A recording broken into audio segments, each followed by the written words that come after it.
Peace, everybody. How are y'all doing today? This is Fasting is Life, and I am back again with another awesome video. In today's video,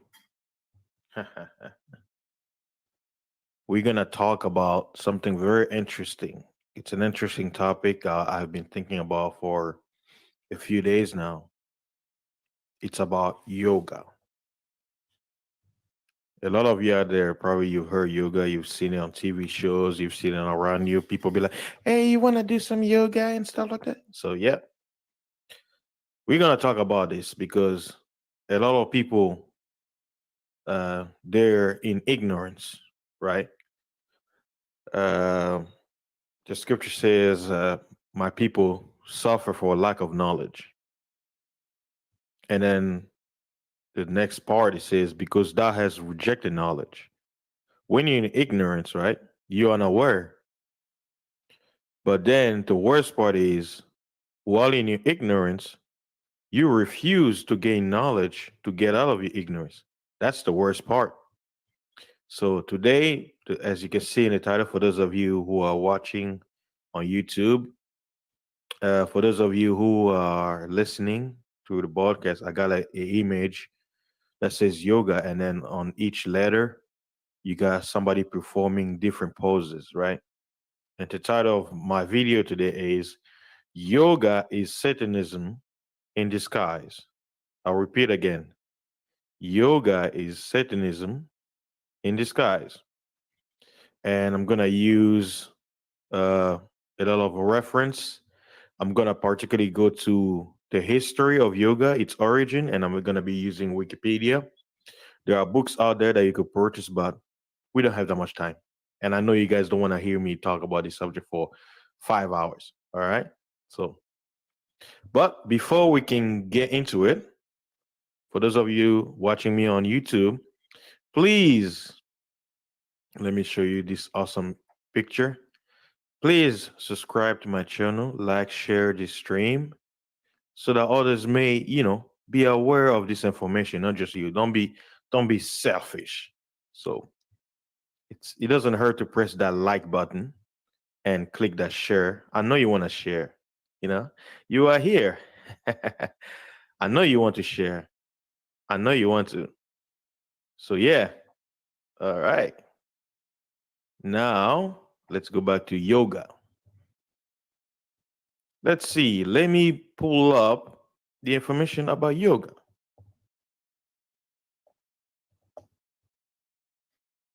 All right.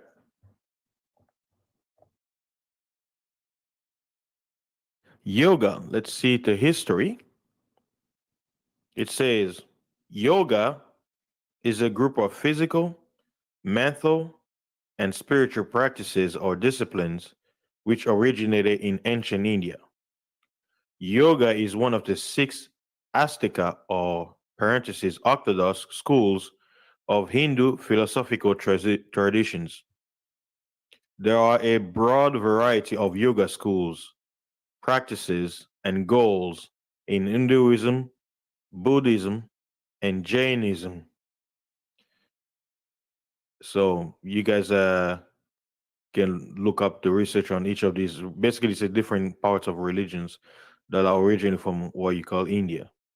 The term yoga in the Western world often denotes a modern form of hatha yoga and yoga as exercise, consisting largely of the postures or asanas. The practice of yoga have been thought to date back to pre-Vedic Indian traditions, possibly in the Indus Valley civilization around 3000 BCE. BCE is short for before common era. Yoga is mentioned in the Rigveda, also referenced in the Upanishads.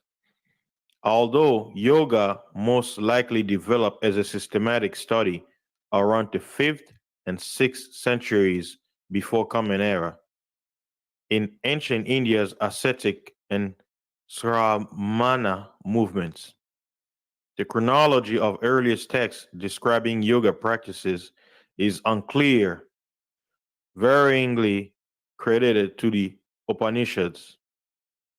The Yoga Sutras of Patanjali date from the 2nd century BCE and gained prominence in the West in the 20th century after being first introduced by Swami Vivekananda.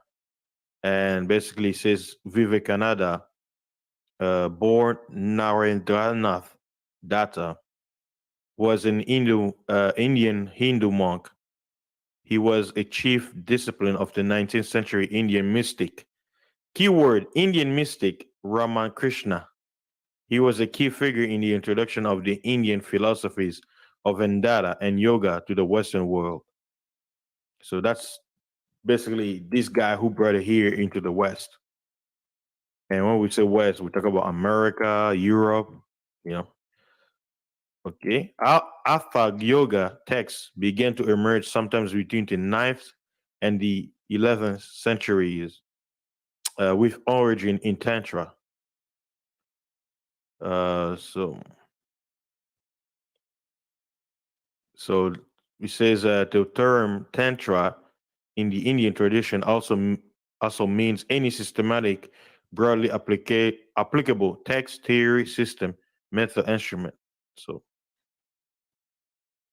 okay, and says yoga gurus from India later introduced yoga to the West, following the success of Swami Vivekananda in the late 19th and early 20th century with his adaptation of yoga tradition. All to simply put, yoga is a religion, is a part of religion tradition, right? So I'm giving you like a little bit of background. So for those of you who may be ignorant, yoga is a religious practice. And you have people who be quote unquote religious of all the sects, whether Christians, Muslim, whatever, they're all doing this under the guise of exercise. For me personally, being brought up in a Christian background, I was very surprised how common these days.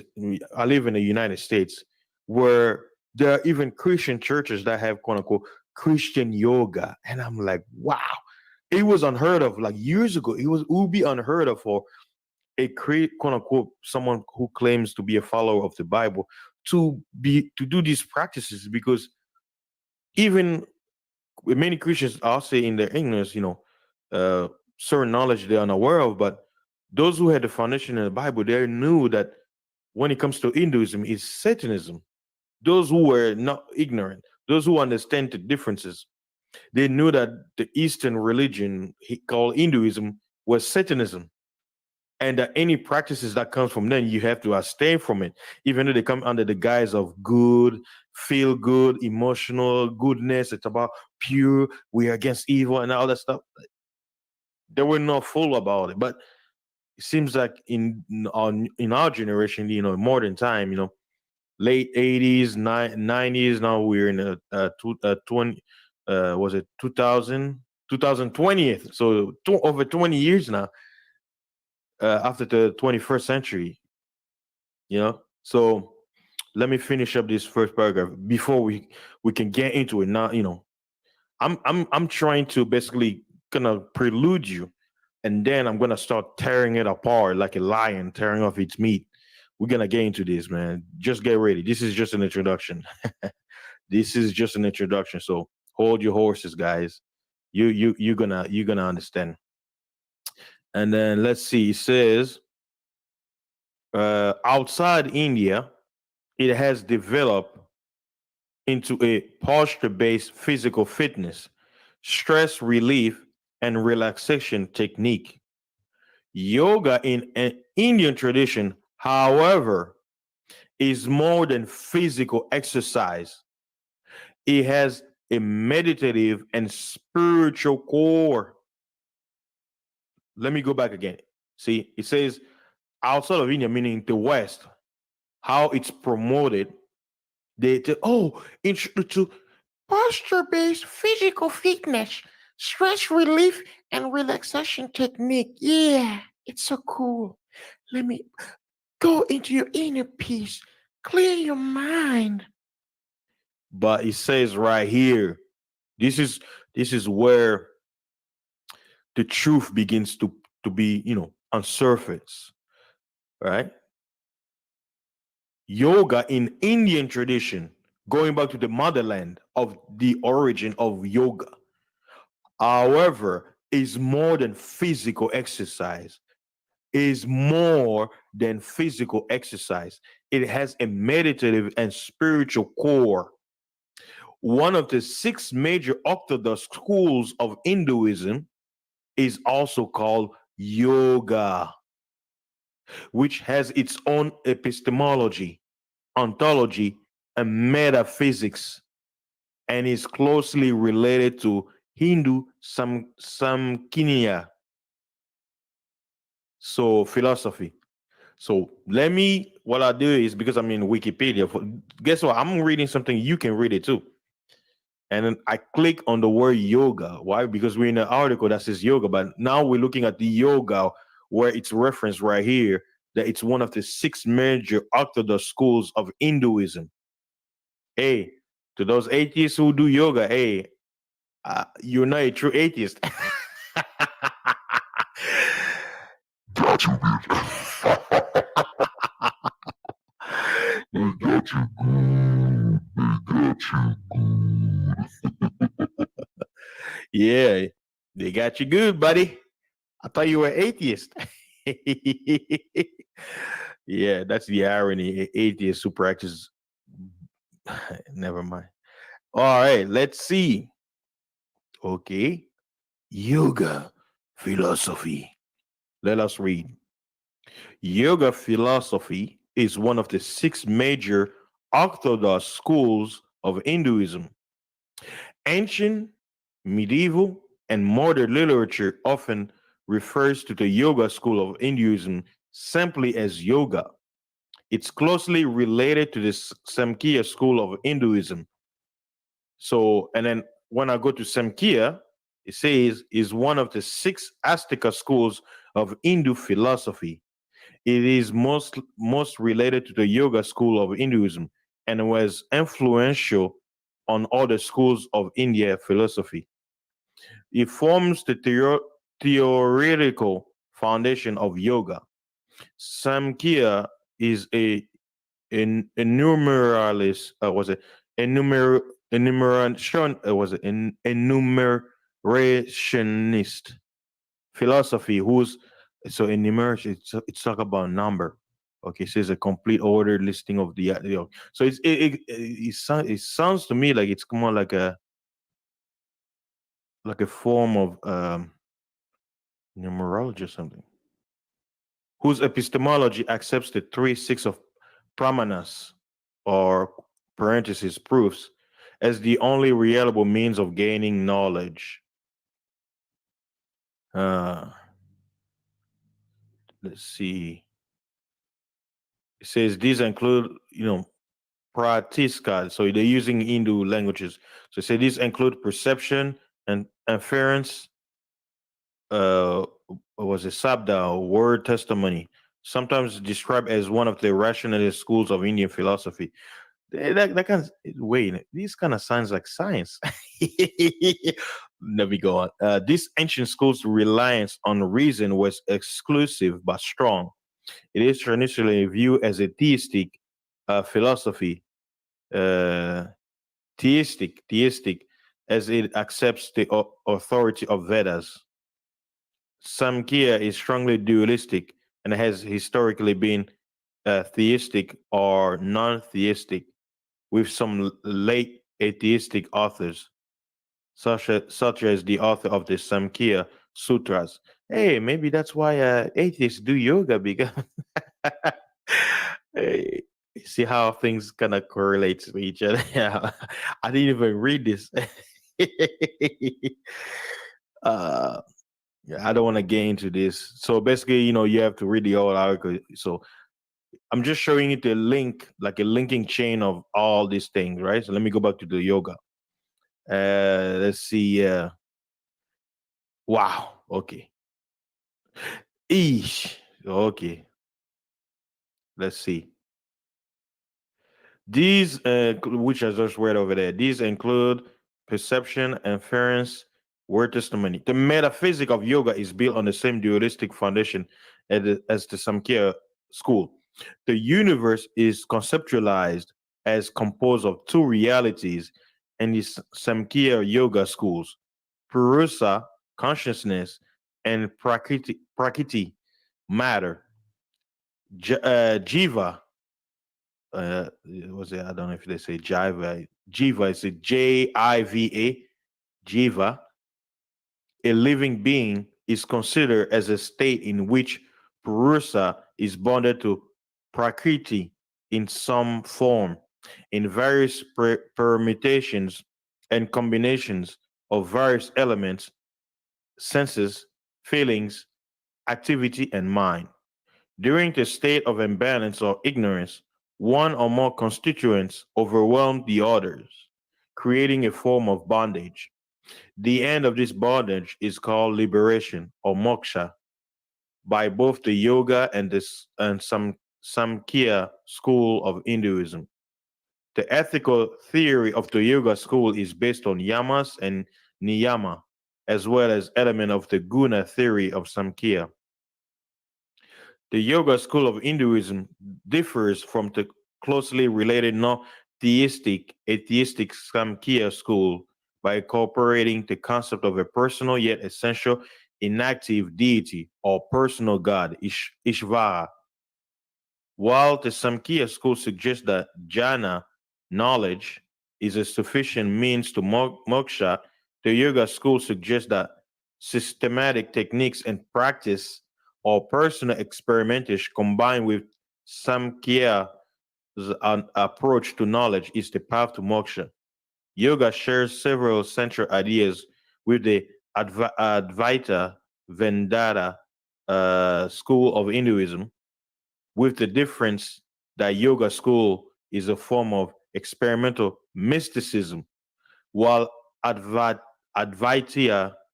Vedanta is a form of monistic personalism. So it's a monism is basically oneness or singleness to a concept existence. Advaita Vedanta and other schools of India accepts, adopt, and build upon many of the teachings and techniques of yoga. So that's the yoga philosophy, right? But let's go back to yoga. Now, let's dig deep. I know this is going to be like a long introduction because after that, I'm going to show you certain images uh, related to yoga so you can have an idea. And for those of you out there who's going to be listening to me in a podcast, I will recommend you guys to actually go to the YouTube, the actual YouTube video, so you guys can see the images. Because I probably, if I have to describe all of them, this stream is going to be too long. So I would really appreciate it if you look in the description box of this stream. You're going to see a link to my channel. And then once you click on it, you're going to go to YouTube and then you see the actual video. So you can look at whatever I'm talking about so you can have a clear picture of the different poses that I'll be showing. So let us get to the etymology part. The Sanskrit noun yoga is derived from the Sanskrit root to huge or yugi. You, yeah, Indian. So yug or yug. Okay, like Yu-Gi-Oh. See, even they slick. They're slick. Yu-Gi-Oh. All right. It says the word yug means, check this out. Check this out. To attach, join, harness, yoke. The word yoga is cognate with English yoke. In the context of Yoga Sutras, the word yoga means union. Hold up this. Wait, hold up. Yoga means what? Union. The question is union with what, with whom, with something, right? The spiritual sense of the word yoga first arises in Epic Sanskrit in the second half of the first millennium BCE and is associated with the philosophical system presented in the Yoga Sutra of Patanjali, with the chief aim of uniting the human spirit with the divine spirit. Are you guys listening to this? Hello?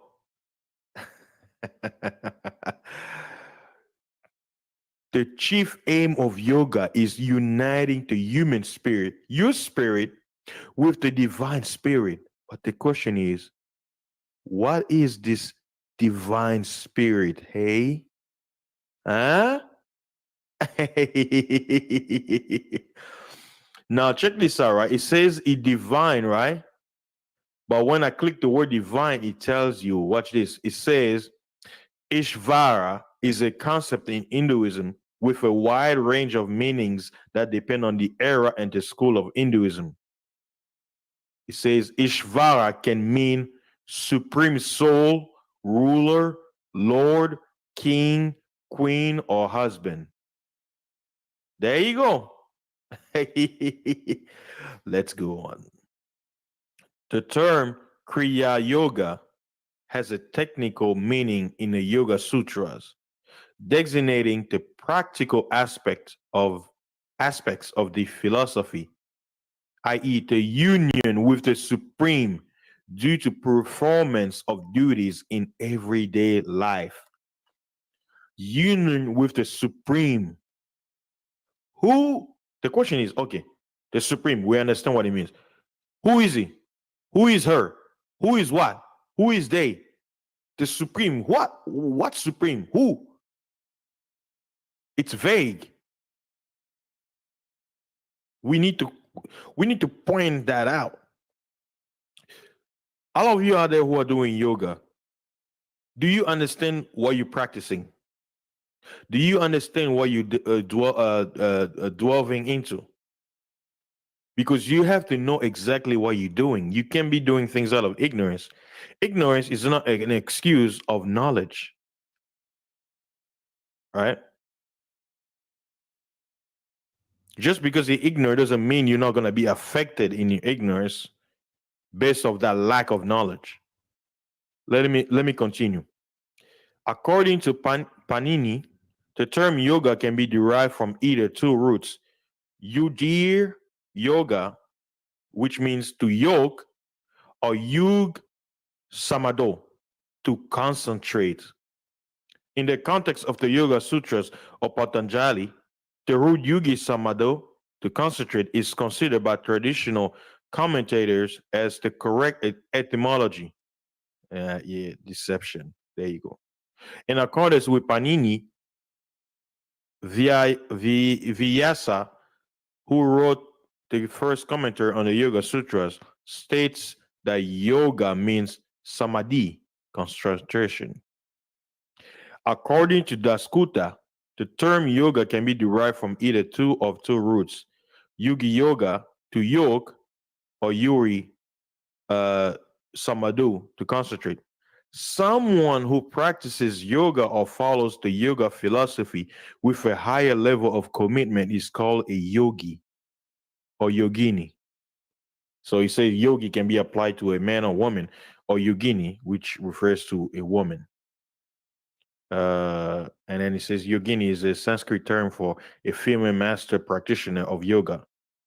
It says, yeah, I don't want to do into details. So, like I say, you can get all the term because, just like in politics, you got, the extreme and the radical and all that stuff. So as you see me read, you go, oh, yogi just means to concentrate. Concentrate to who? Concentrate on what? There's the word concentrate in itself doesn't mean anything. Like it's neither good or bad. It's neutral. It's a verb. It's an action. You concentrate. concentrate, right? But when you are in that, when you're taking that action, every action leads to a reaction, right? There has to be a purpose.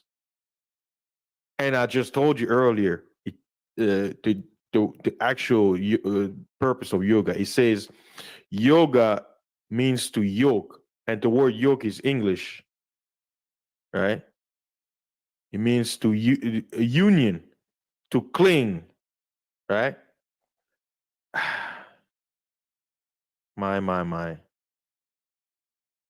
So again, people, you have to you have to understand what you have to what you're practicing. And watch this. Looking at the origin of the word, it says a yoke is a wooden beam normally used between a pair of oxen and other animals to enable them to pull together on a load when working in pairs. And then yoke is also Old English, means to bond, to connect. That's why he told you, he says the word yoga means union. And it says uniting with the supreme, uh, uniting with the human spirit, with the divine spirit, right? Now, I guess I've had enough of going to yoga. Now, let us get into the images, and I'm gonna give you the story. Hinduism is one of the oldest religions on earth, and it goes all the way back to what we call ancient Babylon. But it's more than just a religion. This all goes back, according to the Bible, the scriptures. It goes back before the flood, the worship of the Nephilim, who were demigods, like how in Greek mythology, half man, half human, half was it half man, half God, half animal, right? Because the gods also dealt with they had a union with animals, with certain animals, and the birth, you know, was it the result of that, those union had beings with animal parts, whether it's a head, feet, arms, whatever you can name. Imagine all the quote unquote mythological creatures that you learn through mythology. You think it's fiction? Think again.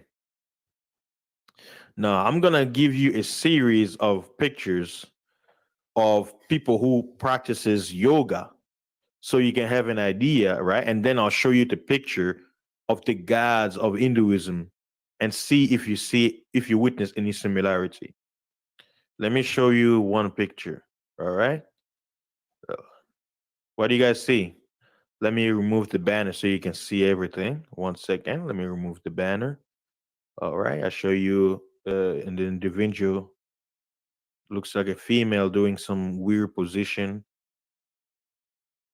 She basically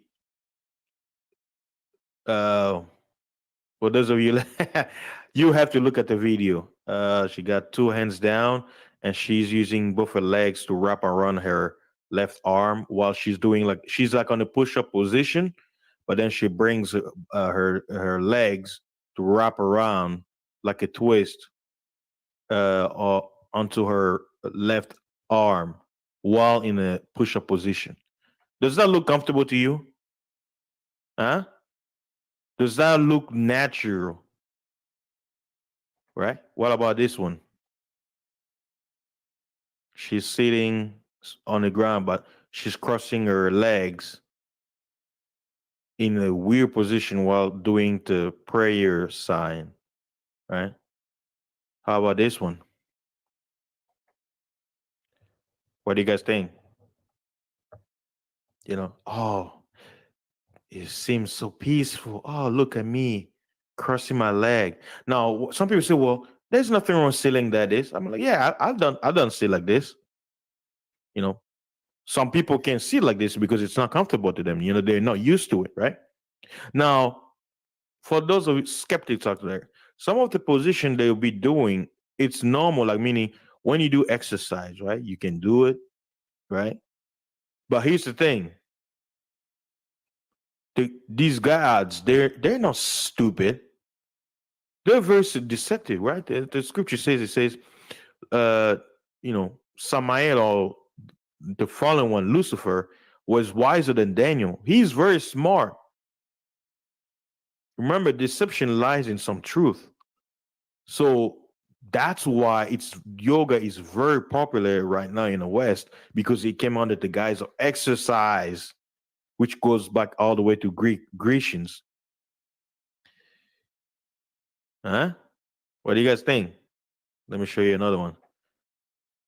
See, the reason why I'm showing these images, those of you out there who are aware and who have a mind, who have wisdom, who understand knowledge, who know things, I don't even have to explain to you what you're seeing, but you're seeing it, you understand. You understand perfectly. Huh? Look at this one.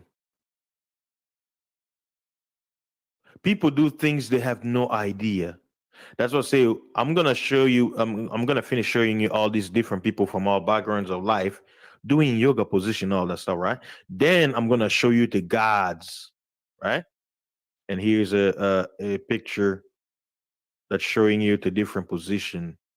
Some people are like, well, it's part of stretching. You know, I've tried it too, right? Hey, it doesn't hurt, right? And here's another one. I know it. You guys are like, what the hell is this? And then here's another one. And then he's doing the side squat, right? You guys know, like, if you're doing side squat, like kind of like in Goku when he's doing stretching before he fights. But look how he's doing it, and look what he's wearing and all that. See, that's what I tell you. Deception, you know, under the guise of exercise, subliminally, you being injected with a poison. And that poison is what? Some people may say it's religion, but it's more than religion. It's the worship of the gods in you. It's an invitation, it's a gateway. It says union. Yoga is the union with the divine.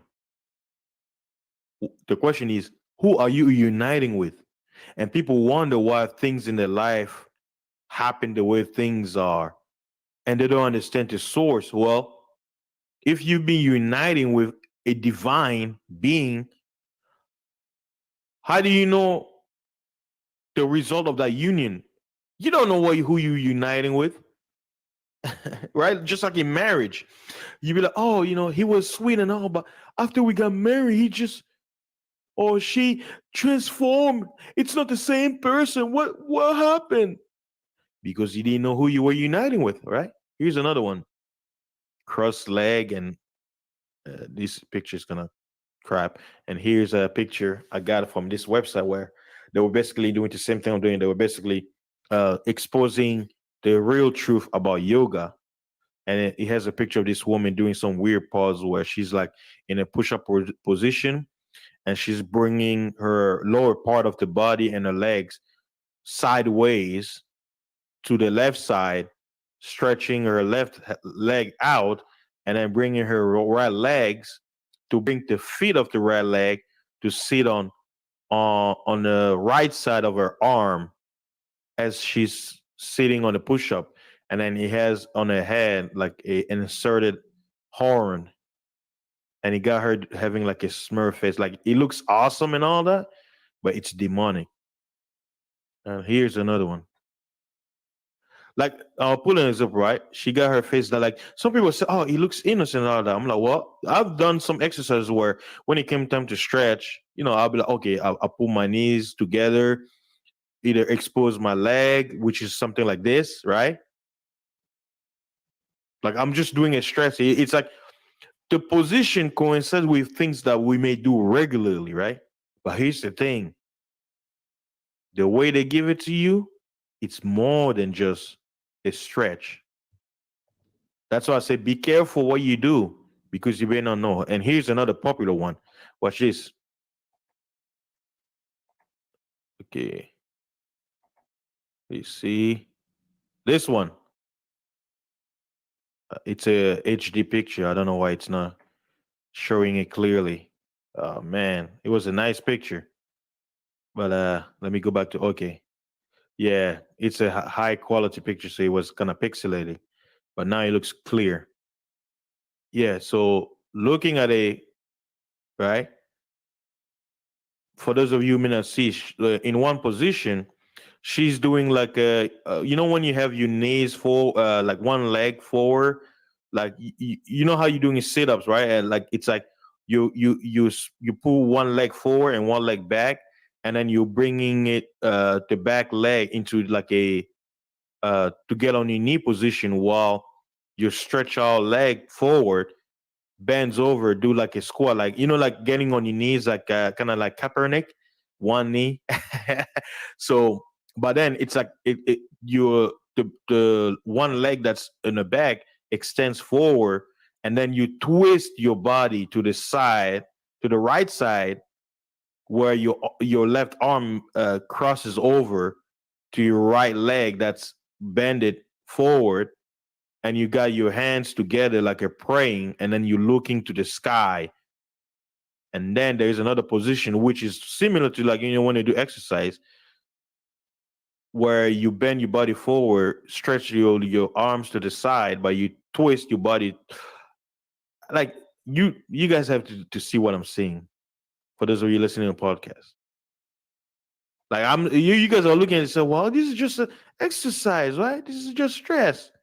Look at this lady's thing that she's doing. This position I'm showing you guys, does it look comfortable? And this is another popular yoga pose. And these people have no idea what the hell they're doing. Here's another one that for those of you who watch some of the Hindu movies, from Bollywood, or you know, like some of their religious movie, you've seen the like some of the traditional Indian dances. You guys have seen this pose, right? And you want to one thing the gods love? Music. Because even I'll get into it. I'm gonna get into it. I don't really want to get there yet, but uh we're gonna get into it. So far, I'm looking at okay, now I've shown you all the different people out here doing the yoga poses and all that stuff, right?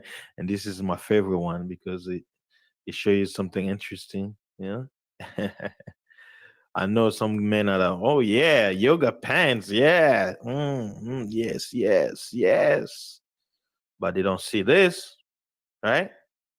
Now, I'm about to show you the images of the gods that are worshiping in Hinduism and see if we can see anything similar, right? Let's get into it. You guys see this? I'm showing a god with all four arms sitting on a flower, crossing a leg where her left feet is standing on her toes, facing to the side, and then her right leg is crossing over under the thigh of the where her feet touches the below the thigh of the left leg, and you know, you got the hands holding different objects. So, and in the background, you got like a moonlight that's doing like a swirl. You know, what do you guys think? Huh? And here's another god. You guys see that, right? See how he's sitting? This guy looks like he has three heads and how many arms? Four arms. And he's holding some odd objects. And One head is facing us, and then the other two heads are facing his sides. And then on one of his hands, he's holding something that looks like a remote control. One hand is holding beads. One hand is holding some flour, and another is holding, which looks like a bowl, like a clay bowl. So there's a lot of symbolism in these images that I'm showing you. All right, let me go to the next one.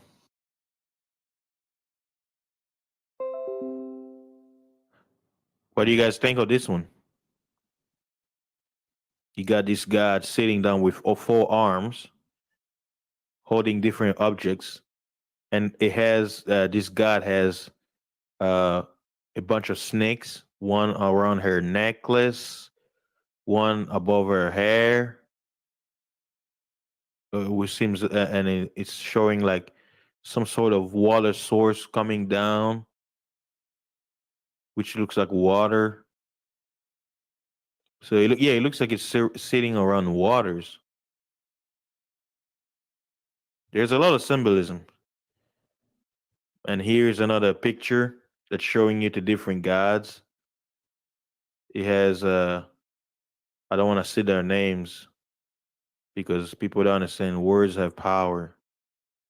But as you can see, it got different of the main deities. It got was 1, 2, 3, 4, 5, 9 main deities that he have here mentioned. As you can see, you guys see it? Can you see the names?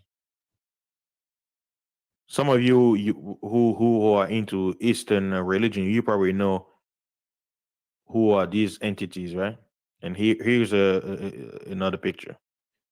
It's a statue showing the gods with different position. Some gods got the head of an elephant, the bull. Some gods have blue skin, orange skin, pink skin. So, and then the next one, which is with this the same guy he's in this picture, right? Right? And let me show you again. Got 3 heads, 4 arms, and look at the symbol he's doing with his hands. You guys see this? You guys see this?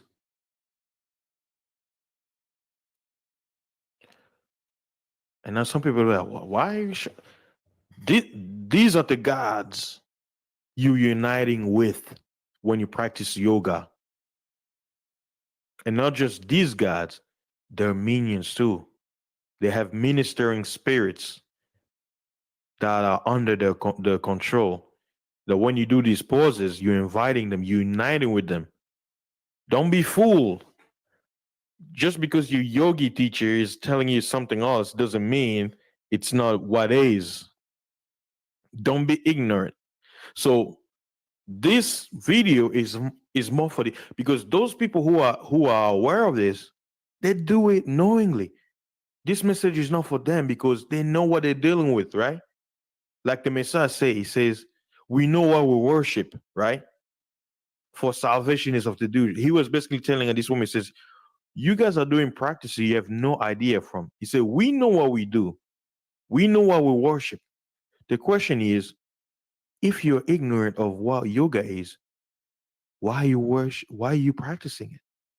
Why are you doing it in ignorance? It's like somebody who don't want to build muscle, but he's doing exercise. Guess what will happen? You're gonna build muscle. But I don't want to build muscle, then why are you exercising? Don't. Your actions is going against what you want. You claim to be quote unquote atheist, that you say, I don't practice religious stuff and all that stuff, right? I don't believe in God. But yet you're practicing a religious practice, tradition that honors the divine that you claim to not believe exist. Isn't that crazy? Here's another picture. It shows this entity, this god, with 3, like a bunch of head of elephants. I can't see how many of them, but from what I can see with my eye view, okay, how many? Let me count. 1, 2, 3, 4, 5, 6 heads. It's a 6-headed God with how many hands? 1, 2, 3, 4. So 4 arms on either side, and he got one. He got his left. I mean, right foot bended, where that this yoga position where he lands his the foot of his right foot that's raised, bended to land on the thigh, like a lift red cross, like it makes it's shaped like a P facing right. So maybe I'm not explaining what I'm saying. That's what I say is it will be best for you guys to go on my YouTube channel to see the visual. Or for those of you who are really watching the video, you already know what you're seeing. And here's another video. I mean, another picture. Buddha, he got all these entities, these gods, and one of the guys shows you has a serpent that's circling this picture that has a bunch of heads, and he got all the different deities that I showed you earlier in some, and he got one deity that looks like the Monkey King, and he got a tail, and he got a god playing a musical instrument. Got a god holding something that's vibrating, and he got a bunch of cobra circulating. There's a lot of symbolism. These are the gods you're uniting with when you do yoga. These are your divine spirits you're uniting with. And look what this image of yoga, Buddha is doing. What is he doing? And what have you seen in the pictures I showed you earlier? Okay, here's another one. You guys see this, right? This is the image that's on CERN. The CERN ceremony. Oh, yeah. See, maybe by showing you these images, that should bring some kind of questions into your mind, like, what are we dealing with these days, right? You gotta know what you're dealing with, people. You can't be in ignorance. Notice this picture that you're seeing. It show you this God with a human body, 4 arms, with a, a bunch of jewelry and stuff like that. But below her belly is the body of a serpent. And then with her body of the serpent, on her back, you got what? You got a huge cobra-like serpent head with it's like one cobra with how many heads? 7 heads, but united as one. So just imagine a cobra, right, where it has that little circle head, and then you see the head, right? But imagine on each of the corner of that little round circle has other heads, making 7 heads, but he has the form of the cobra. And she's holding some snakes in her hands too. Pay attention to the symbolism. These are the gods you're united with. And here's the description I showed you about the half a man or half woman, half serpent body with a crown of cobras standing next to another god with 4 arms, and they're all like, I'm showing you to see the symbolism of what you're dealing with. And here's another picture of a Indian god who's referenced to be synonymous with the Greek god Zeus. I believe this is who was his name, Krishna, whatever his name, Brahma. So I don't know. Here's another picture, guys. You see this? It looks like a monk crossing its legs, sitting on a serpent, like a cobra that have how many heads? 1, 2, 3, 4, 5. behind it. And it looks like it's praying. So symbolism, watch this. This is what they're telling you. You guys, they talk about the Kundalini, right? It talks about the serpent. This image is showing you when you're in this position, guess who you're uniting? Those serpents. Yes, that's right. This is who you're uniting with. Oh, I'm wrong? Well, what did you say about you, yoga again? It's the union of the human spirit with the divine spirit. How can you determine who you're united with when you don't know who you're united with? Do you know which divine spirit you want to unite with?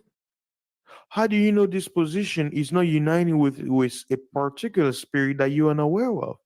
Because you're opening a gate to the spirit realm, right? So how do you know who's gonna cross the door? Do you know how many people are standing in line to jump when a quote unquote free door opens up? Do you know? Do you know, buddy? Do you? uh, y'all are not ready for the truth. The truth is very bitter. I know some of you are listening to this and say, I'll stop all that crap. This is all propaganda and all that stuff. Hey, this message is not for the aware because guess what? Those people who practice yoga, who are fully aware of what they're delving into, they don't need my help. When they actually listen to this, they'll be like, hey, this guy is doing his homework. Or they'll be like, well, hey, this guy, there's some things he don't know that we know. Yeah. Why? Because I'm not diving deep in that realm. Oh, hell no. No. Like I said previously in my old streams, there are some knowledge you should know. So that's how, when it comes to deception, what they do is they come in deceptively. They don't want to give you the knowledge, but they want you to practice it and delve into it unknowingly. Not to benefit you, to benefit the gods. I don't need to know that they're calling on evil spirits for me to quote unquote dive in deep into that religion to actually find. It's kind of like, oh, well, you don't know what you talk about. You need to join in and practice so you're gonna know. I can know the whole broad. The Bible answers all it has all the answers. It tells you the worship of the gods, the old gods before the flood, the Nephilims, the beings that your society tells you are myth, are mythology. They're legends. They're not real. It's fictional. It's man-made. It's a man imagination. Right? Look at this. What do you guys think? Huh? These are the divine spirits you're uniting with. Oh yeah. Oh yeah. So if you were ignorant about yoga, before this stream, you have no excuses now because I have given you what yoga is. I've given you the information. You have no more excuses to practice yoga not knowing what you're delving into. This stream is not to convince you to stop or continue otherwise, but to make you aware, to know what you're dealing with so that you're no longer ignorant. Be aware of what you're doing. And if you choose to continue so be it. You get what you get. And if you know now what yoga is and you choose not to, hey, you get what you get for not doing it. It's a win-win, lose-lose situation for whatever decision you're going to take. I'm just here to give you the information to understand what you're dealing with. Some people say, well, you say it's evil, it's demonic and stuff like that. So you basically giving your opinions away. I say, yes. Do you know what the word demon means? It means spirit. Hello. Greek. It means power. But how I gave the how I use the word, I use it from a biblical perspective. It talks about spirits that are opposite of what the Most High call good. The Creator who made everything. He warns about these beings that they come under deception. Now watch this. Why would those spirits, right, under that religion not come forward, be like, okay, this is who I am, and this is what happens? That's the question you should ask yourself. If the yoga is about uniting with the divine, why you don't know that divine that you're uniting with? Why is it ambiguous? Why you have to kind of be blindfolded and guided to that divine being, unaware of who you uniting with? Why shouldn't you open your eyes and see who you're dealing with? Why does it have to be quote unquote a secret? That's why you should ask yourself. Why you're not given the full spectrum, the whole view, and then you make your choice if you want. Think about this. If you were able to see those gods that you're gonna be united with, would you unite with them? Would you unite with them?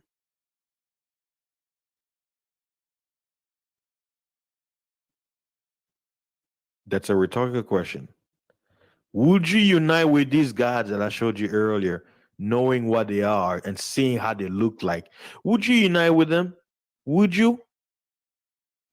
Would you unite with these guys if he saw them? He's like, hello, being mortal. I see you want to unite with me.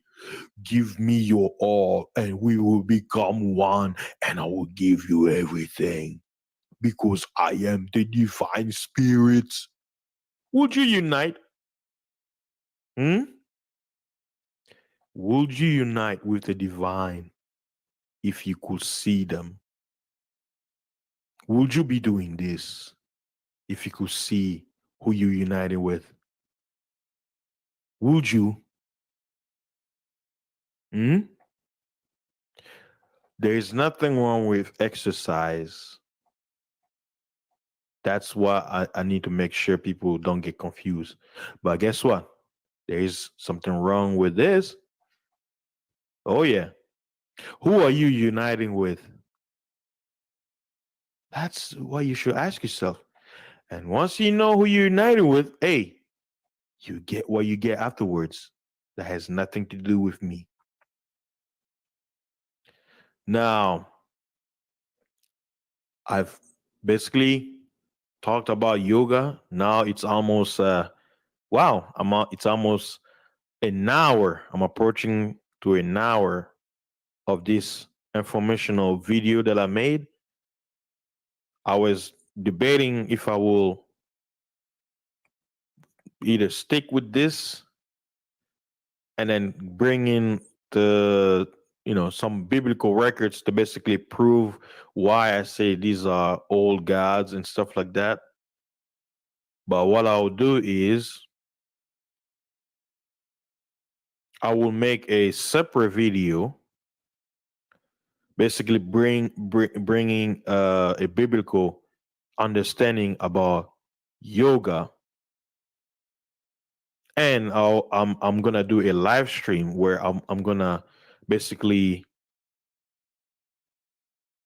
stream this video and then allow people who want to jump in who have any opinions about this stream, that yoga is Satanism in disguise.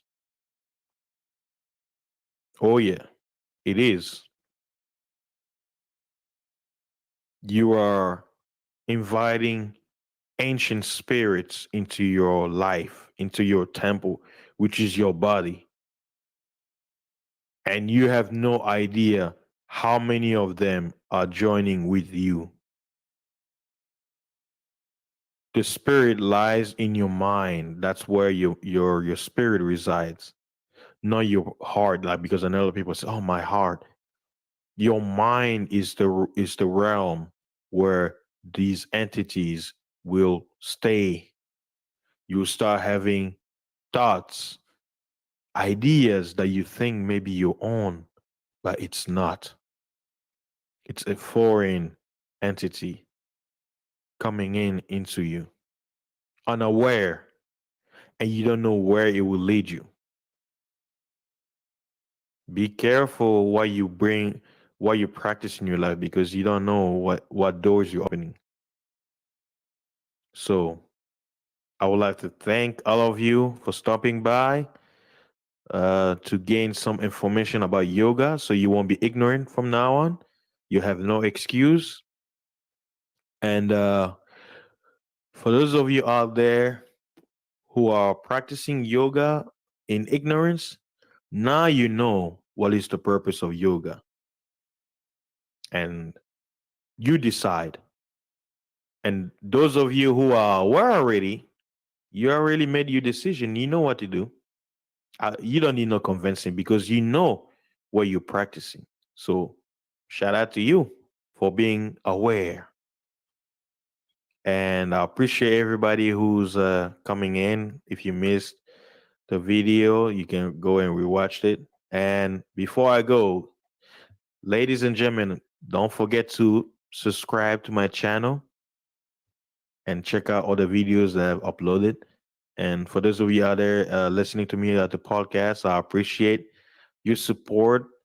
Please come to my YouTube and subscribe also, so you can watch the visual after listening to the audio, so you can see what I saw and what the other viewers saw, right?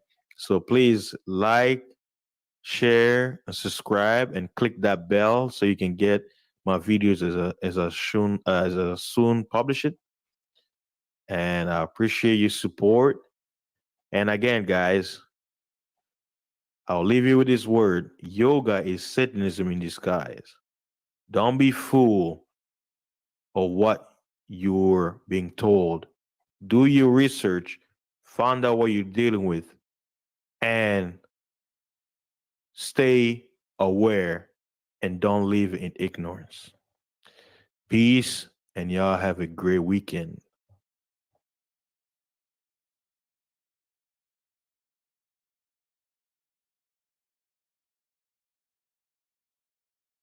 Peace, everybody. How's your day going today? This is Fasting is Life, and I welcome you back to another awesome video. And on today's title, we're going to talk about yoga, the involuntary worship of fallen angels. And I'm making this video because for those of you, if you didn't get a chance, to some of you, I'll be publishing a video, and some of you will probably see it soon. Uh, the topic on yoga, and basically, it's an information video where I give you the history of yoga, what it's about, and how it's promoted in the West, and its origin and its purpose. So, my video I made, it's about an hour long, because there's so much to dive into, and I was cutting edges where I was showing different pictures and stuff like that. But I'll say the first 40 minutes of the video, I focus more on the history, what's behind the teachings that some people may be ignorant of, and basically I dived in deep to basically show you the truth about yoga and in correlation with scriptures. And then that's why I'm choosing to have this actual video where I'm gonna break down according to the scriptures that tells you why I came to the conclusion that yoga is Satanism, right? And I have different scriptures ready. And in that video, you see I have different pictures, but since I'm making this one, let me show you some of the pictures that you can have an idea of what I cover about, showing you the different position of yoga, right? So you're gonna have an idea. And I basically explained in that video that yoga is the worship of fallen angels. And then those positions that they make you do is in honor of those gods, those Nephilim. And some people may not be aware of it, so they just do it, not knowing, right, what it's about. So let me remove the banner and then kind of show you the images of the gods that the people make their poses in alignment with. A lot of people, they love being in ignorance so that, they're without excuse. But hey, that's not how the reality of this world works. Even when you do things in ignorance, you're participating in a ritual, unaware. So yeah, and I'm showing you these pictures before I can dive in the scriptures, and I'm going to be showing you scriptures that tells you what yoga is about and to worship, because people have to understand Hinduism is one of the oldest religion on earth, and it dates all the way back to ancient Babylon, right? So for those of you who don't know, ancient Babylon was basically how all civilization relates to their foundation. That was before the language was split. The Bible talks about there was once upon a time where all mankind had one language. We had one way of speaking, one way of communicating. Then the gods, a group of gods, came down and split the tongues into 70 nations, and then those nations went split apart. They spread out throughout the earth, following that God or this divine being who gave them that new language. And those are the quote unquote gods who have led mankind astray through their teachings and worship and idolatry against the creator who made them, the most high. So uh let's see. Let me go back to the main picture that has yoga on it. And let me bring back the banner. Yoga, the involuntary worships of angels. First, let me go to the book of John, John chapter 4. Get your Bibles. I'll prefer you getting the King James Bible. Let's go there. It says, ye worship ye know what. We know what we worship, for salvation is of the Jews. This verse was pronounced by the uh, the the Israelite known as Yeshaya, according to scriptures, but the world know him by his uh, Greek or Roman name, Jesus. He said the reason why I'm reading the verse, the key word, he said he was speaking to a woman. He said, "Ye worship, ye don't know what." There are some people in this world, they're practicing a worship, they have no idea what it's about. Notice he say we, referring to the Israelites, the Jews, the Judeans. They say we know what we worship. He's like, you trying to quote unquote get into our worship, and you have no idea what it's about. You have this fantasy or this way of looking at things where it's not what it's about. It's the same thing when I talk about yoga. A lot of people, even when you look it up on Wikipedia and you do your research, it tells you that the way yoga got sold into the West was through the umbrella of exercise and pose and all that stuff, right? Because they mix it up with gymnastics. But to a person from the East, right, from India, who is into Hinduism, when he looks at these Westerners, he be like, these guys have no idea what they're doing. You have an atheist. That's the irony. An atheist doing yoga, a person who quote unquote claim not to believe in any deity. When yoga is a worship, what did they say? Yoga is what? The union between the spirit of man with the spirit of the divine. Are you an atheist? How in the hell are you gonna be how in the hell are you gonna be practicing a quote unquote theistic ritual as an atheist? Isn't that an oxymoron? Let me go to the next verse. Zephaniah chapter 1, verse 5. Let's read it. And them that worship the host of heaven upon the housetops, and them that worship and that swear by the Lord, and that swear by Malcolm. Malcolm was an ancient deity, he was an ancient god that the Israelites began to worship. Or Malcolm, his other name is Moloch. So he was known by many names. The word of his name comes from the word Malak, which is ancient for king. So the Amorites was a tribe that was known to do child sacrifice by burning the children to fire to this god Moloch or Malcolm. So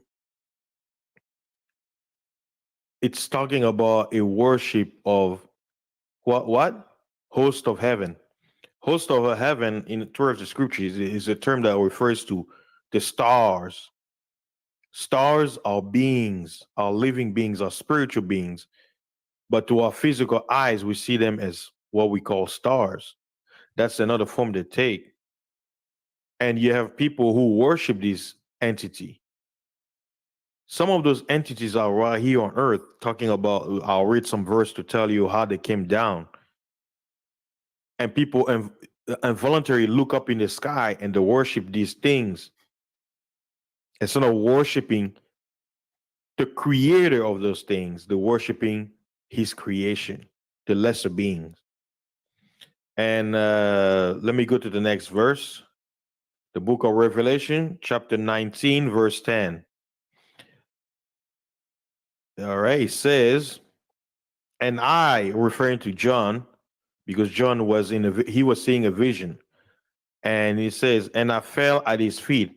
His feet here is referring to the angel that came here, angel messenger, Malak, who came to give him a message from Christ. So after seeing the events that he was seeing in his vision, John felt compelled, to worship. Notice the key word, say worship, not to honor, say worship, to worship this angel. And what did the angel say? And he say unto me, see thou doest now. I say, you better not do it. That's why he basically told me, you better not do it.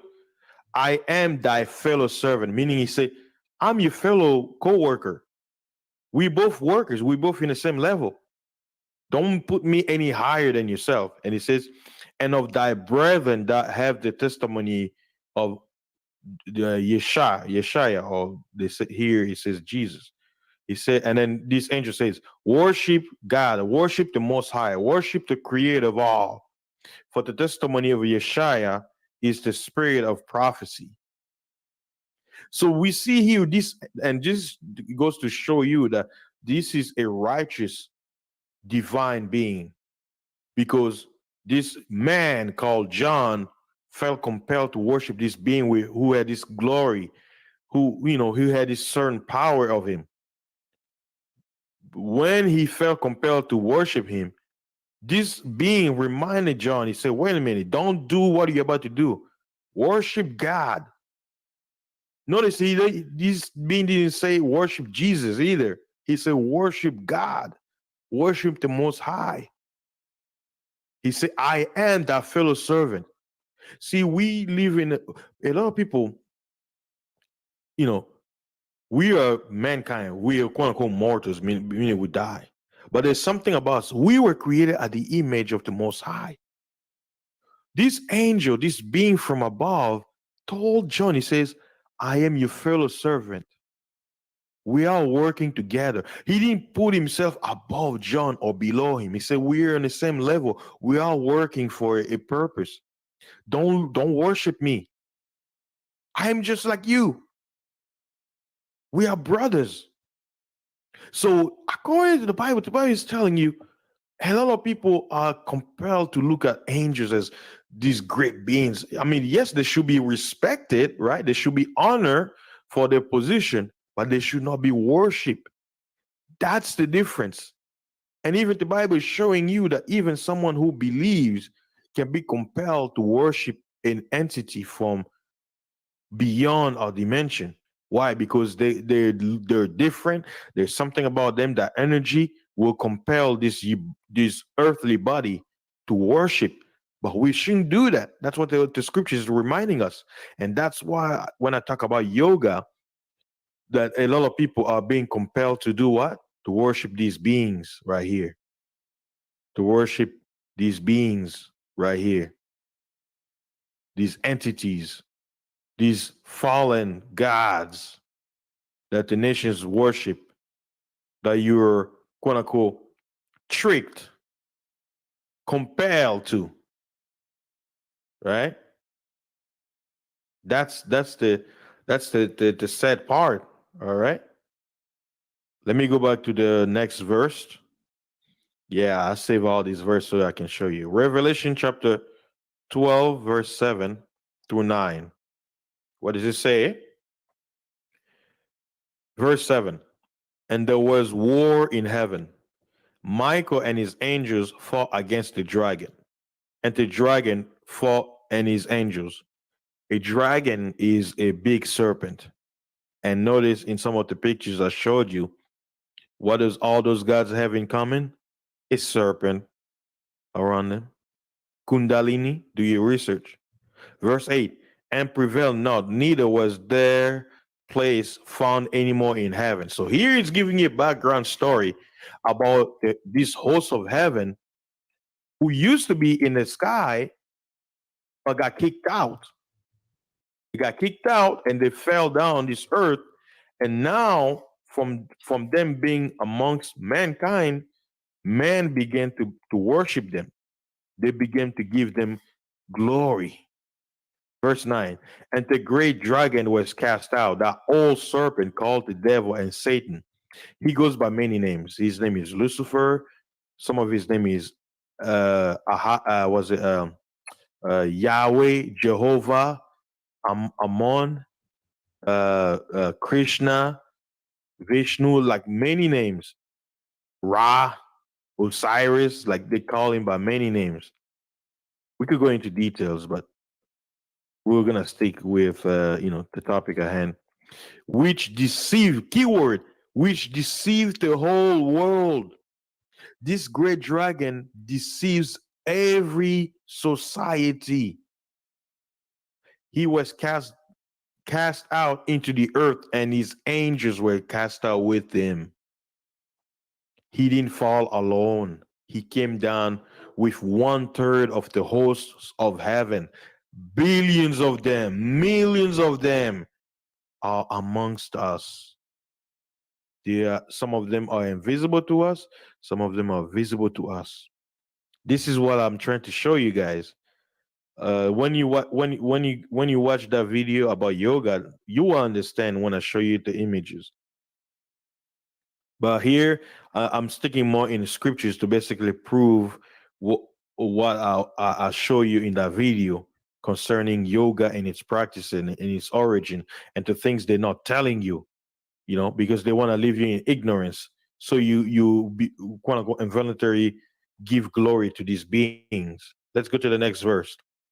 1 Corinthians chapter 6, verse 3. All right. It says, know ye not that we shall judge angels? How many times do you hear some people say, oh, we're not supposed to judge? Only God can judge me. But Paul, he's reminding the believers, he says, don't you know we will judge angels? And watch this. Which angels are we going to judge? Are we going to judge the good angel, like the one John spoke to, who say, don't worship me, worship God?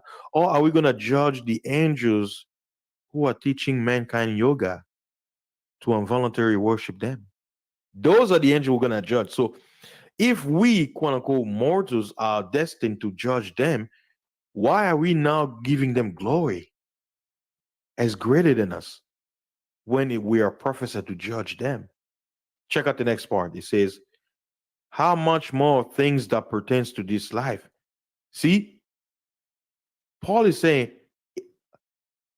if we're gonna be judging angels, what about the little things that are in our life that we should be judging? Meaning, if we're gonna have this greater judgment position in the future, how about now? Meaning, there are little things minuscule compared to the judgment of angels that we should be judging. There's nothing wrong with judging. The problem with the scripture says unjust judging is what the Bible is against. People, when they use the word, oh, you're not supposed to judge. Okay, watch this. If I'm a thief, why should I judge you for stealing when I'm a known stealer? That's hypocrisy. That's what he talks about. He says, whatever judgment you bring to someone, remember it's gonna be brought to you. You point fingers at others for doing evil things when you're doing the same thing they're doing. That's hypocrisy. But guess what? I don't steal. Guess what? I have the right to judge someone who's a thief. Why? Because he's doing something wrong that I don't do. So I have that right. That's what the Bible talks about. You can't be a hypocrite. You can be out there telling people not to do something when in secret you do it. There you go. Simple. Yep. That's it. And that's the fight that each and every individual must have, not to be a hypocrite, right? Let me go to the next one. I'm trying to move on with these verses quick. It's a lot of verses, but this is basically giving you an idea concerning the entities that people are worshiping in ignorance when it comes to yoga and all these Eastern religion stuff that people, are not aware of. And that's the sad part. Sometimes when you bring the truth to people, you give information to people won't believe you. They'll be like, oh no, that's just your beliefs, and it's not true. You can't prove what you're saying. Blah blah blah blah. And you can't force any information. You can just give it, and people will have to make that choice to believe it or not. Right. All right. Let's look at Jude chapter 1. There's only one chapter, starting in verse 6 going to 7. What does it say? It says, and the angels which kept not their first estate, but left their own habitation, he hath reserved in everlasting chains under darkness unto the judgment of the great day. Even as Sodom and Gomorrah and the cities are about them, in like manner, giving themselves over to fornication, going after strange flesh, are set forth as an example, suffering the vengeance of eternal fire. The focus here is verse 6, where it talks about, it says, and the angels which kept not the first estate. Estate means their habitation, which will go to our next part, which I'll explain to you.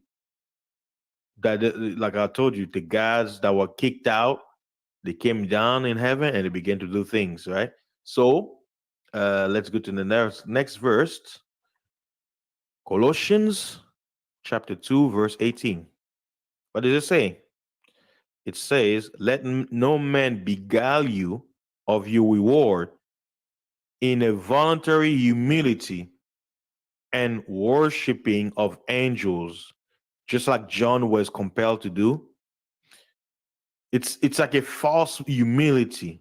We're not supposed to worship these entities. They are fellow servants, the good ones, intruding into those things which he hath not seen, vainly puffed up by his fleshly mind.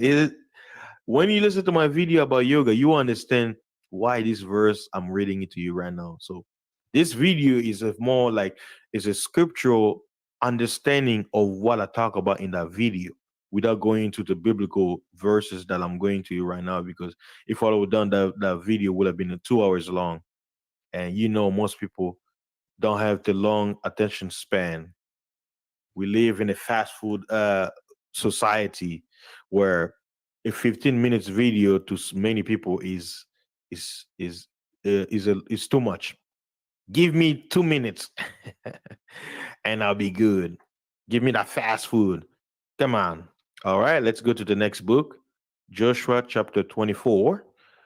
All right, let's go. Joshua chapter 24 and verse 15 says, "And if it seem evil unto you to serve the Lord, choose you this day whom you will serve, whether the gods which your fathers served that were on the other side of the flood, or the gods of the Amorites in whose land ye dwell. But as for me and my house, we will serve the Lord." So the book of Joshua here, the key word, he says, the gods which your ancestors served on the other side of the flood. Which flood he's talking about? The Noah's flood. Yes, something happened that led to the flooding of the whole earth that most mythology, they don't tell you. They speak of it, but they don't tell you the reasons why it happened, why there was a flooding, right? Let me go to the next book, Second Peter chapter 2, starting with verse 4.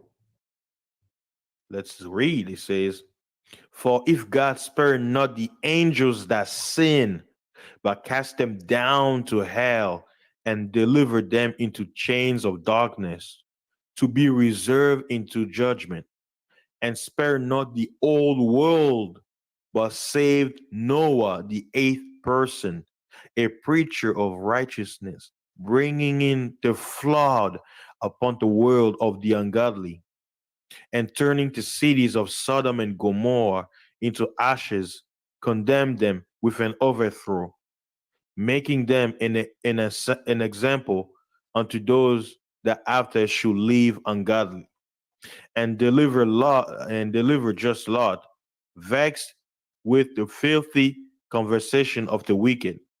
For that righteous man dwelling among them, in seeing and hearing, vexed his righteous soul from day to day with their unlawful deeds. The Lord knoweth how to deliver the godly out of temptations, and to reserve the unjust unto the day of judgment, to be punished." Yeah. So you see, in Jude, he talked about the angels who are in chains, in darkness, in what people call hell. There is a dimension below the earth where those entities are. They're buried under quote unquote famous relics like the Pyramid of Giza, the pyramids of Mexico, and different places. You don't know what's under there, do you? They're never gonna tell you. Right? All right, let's go to the next book. Um, I'll go was a Jubilee chapter 10, and let's see. We go back to Jubilee 10. Let me go to Second Corinthians first. Second Corinthians chapter 11, verse 14 and 15. "And no marvel, for Satan himself is transformed into an angel of light. Therefore, it is no great thing if his ministers also be transformed as the ministers of righteousness, whose end shall be according to their works." That's why, if you notice, the people who practice yoga, they come in a word of what? Peace, love, light, open your mind, goodness. So the worship of these beings, right? There's it's so deep. That's why even me making this video, I'm already approaching 26 minutes. I wanted this video to be short, but you can't just shortly talk about this. You gotta go in deep. All religions are worshiping these gods. They just hiding them under different names. These spirits are real. I know a lot of people, they look at spirituality as some mumbo jumbo, some imaginary thing, because Western science was introduced to push atheistic belief to disregard the invisible, that the physical is affected from the invisible, which is spirituality. That's what they're trying to promote. That's the deception the Bible talks about. They can never come out in the open and say, we evil, we here to destroy you. No, that will never work, because if they did that, all mankind will wake up. No, they need you to be asleep so they can deceive you. And let's go in the book of Jubilees, chapter 10, where it tells you the origins of these spirits, the Nephilim. And just to give you a background story, the story you hear about the clash of the titans, all that stuff, it's real. What happened is when these Nephilim died, because they were not created by the creator, they are a creation between the angels and the women, they mix together. Sometimes mankind, like these quote unquote gods, became females, and then man will deal with them, and that mixture will bring out what you call demigods, because they were not part of the most highest program. When they die, their spirits cannot go where the spirits of men go in their habitation, so their spirit got stuck here, right? So after the flood, after all of them got annihilated, their spirits, because there was millions and billions of them on the earth, they began to attack the children of Noah as sicknesses, disease, mental illness, cripple, retardation, and all the crazy stuff you can imagine, cancer, flu, all diseases, all demons. So what happened is Noah went to the Most High to pray, and it's recorded. You won't find it in the book in the Bible, because the book of Jubilees is one of the extra biblical texts. In the book of Jubilees, chapter 10, starting in verse 1, it says, "And in the third week of this Jubilee, the unclean demons began to lead astray the children of the sons of Noah, and to make error and to destroy them. And the sons of Noah came to Noah their father, and they told him concerning the demons which were leading astray and blinding and slaying his son's son. And he prayed before the Lord his God and said, God of the spirits of all flesh, who has shown mercy unto me, and has saved me and my sons from the waters of the flood, and have not caused me to perish as thou did the sons of perditions." The sons of perdition not only included the Nephilim, meaning the children of the gods, but all of the children of man who began to worship them and follow their ways, which is mentioned in the book of Enoch, which I'll read shortly, because it's so deep. I can't imagine me just talking for a few minutes, and that's why I'm doing this. "For thy grace has been great towards me, and great has been thy mercy to my soul." And let me go down further. It says in verse 5, "And thou knowest how thy watchers, the angels," that's another name he calls them here in the book of Jubilee, "the fathers of these spirits, the spirits of the dead Nephilims, acted in my day. And as for these spirits which are living, imprison them and hold them fast in the place of condemnation, and let them not bring destruction on the sons of thy servant, my God. For these are malignant and created in order to destroy. And let them not rule over the spirits of the living, for thou alone can exercise dominion over them. And let them not have dominion over the sons of the righteous from henceforth and forevermore. And the Lord our God bade us to bind all," and this is referring to the angel Raphael, "and the chief of the spirits, Mastema," that's another name of Lucifer, Satan, "came in and said, Lord Creator, Let some of them remain before me, and let them hearken to my voice, and do all that shall say unto them.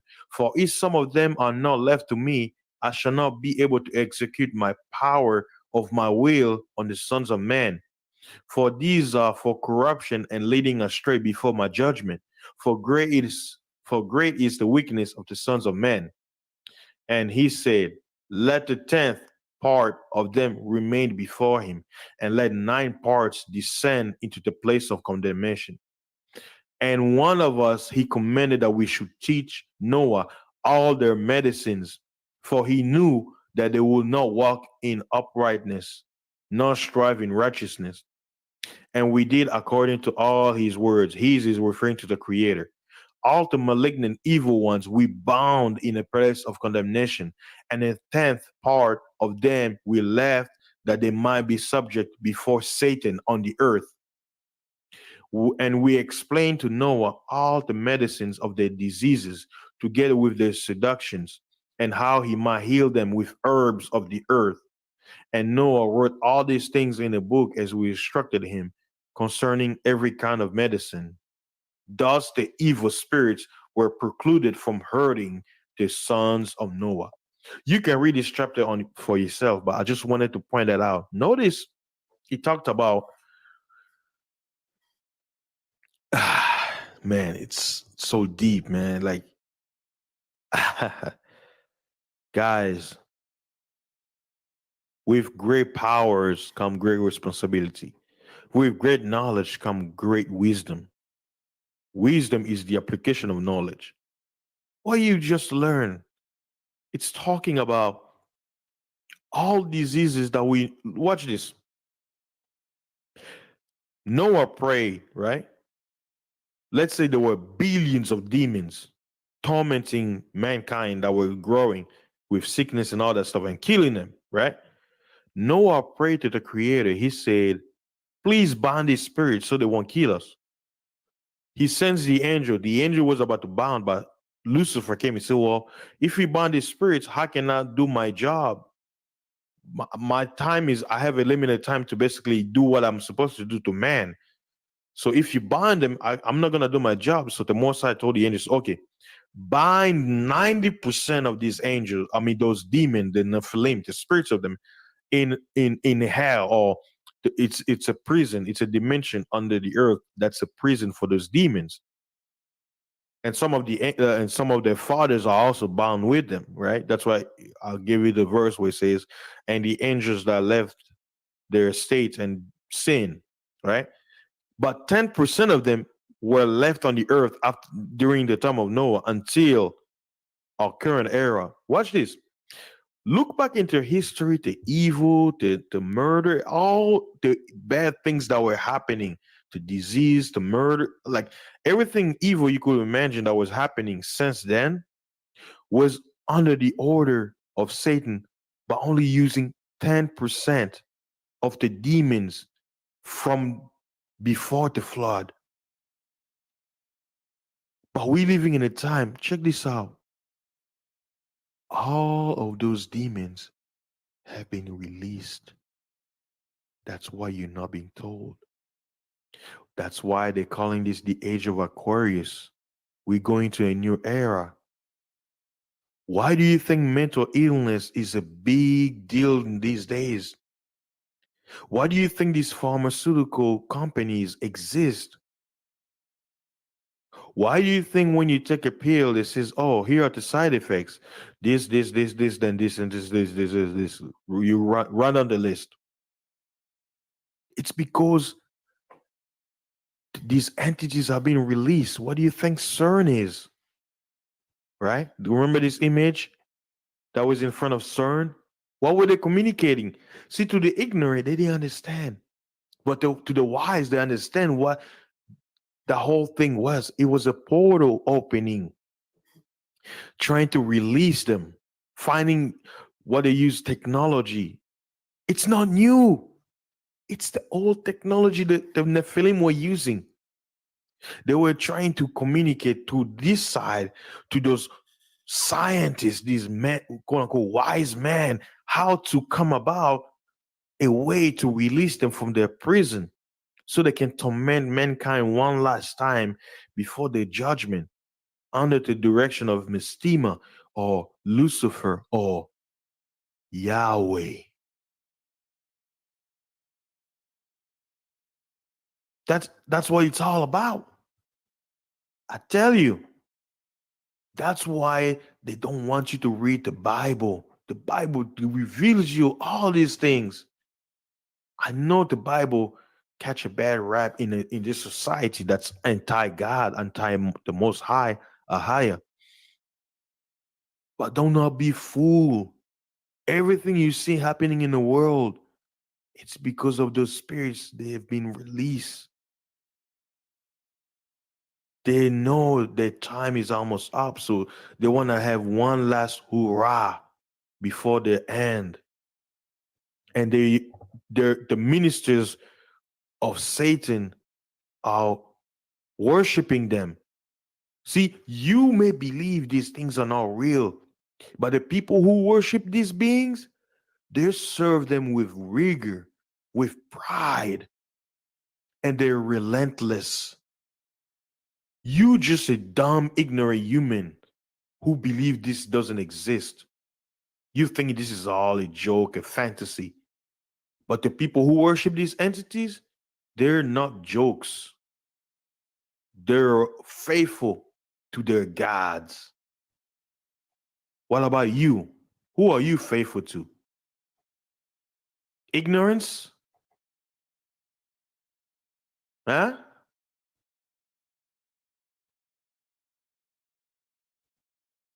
Wake up, people.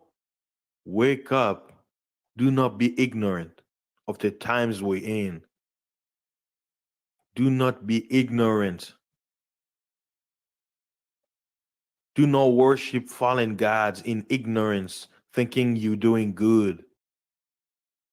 Bringing chaos, evil, ancient spirits into your home. That's what you'll be doing. You'll be bringing ancient spirits that your fathers, your ancestors never known. And they bring it to you under the guise of goodness. Like this picture right here that says yoga for anxiety and stress. That's how you've been deceived. They're tricking you. Deception is the way of the gods. That's how they get you. These gods, these beings, they existed before the flood when they were alive in the physical, before being destroyed. Most of them, they kill each other during the clash of the titans. There was a war amongst them. That's why in their anger today, those same spirits, they give up what? The spirit of war. Because of what happened to them, they want it to happen to us. They want us, the children of Adam, to kill each other, to wars. That's why I've told you guys in previous streams, war is a ritual. It's a sacrificial ritual to the gods. Which gods? The gods of old, the gods before the flood. These gods, they come by different names. These gods, they come under different names. And then you're worshiping them unknowingly because it feels good. It feels good under the guise of what? Yoga. That's how you have been deceived, people. That's how they got you good.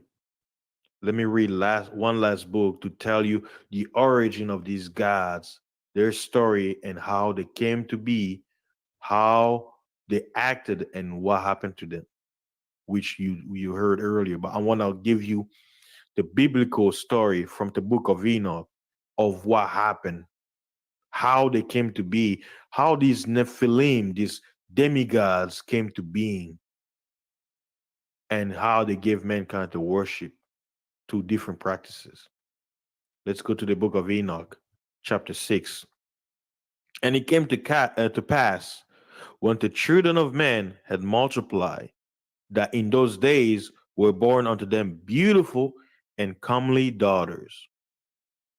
And the angels, the children of heaven, saw and lusted after them, and say to one another, Come, let us choose us wives from among the children of men, and beget us children. And Semjaza, who was their leader, said unto them, I fear you will not indeed agree to do this deed, and I alone shall have to pay the penalty of a great sin.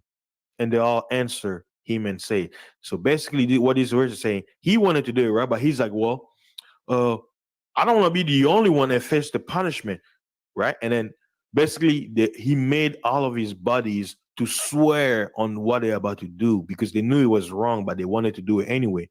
So it's kind of like, hey, we want to rob a bank, so we're gonna, hey, all of us, we all in this together, right? Nobody's gonna snitch, right? So let us make a pact where whatever we do here, we're gonna die with this.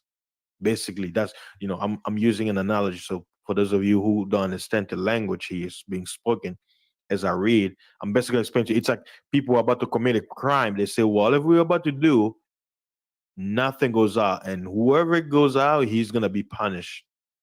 We all are agreeing to do this dirty deed. Let's read it.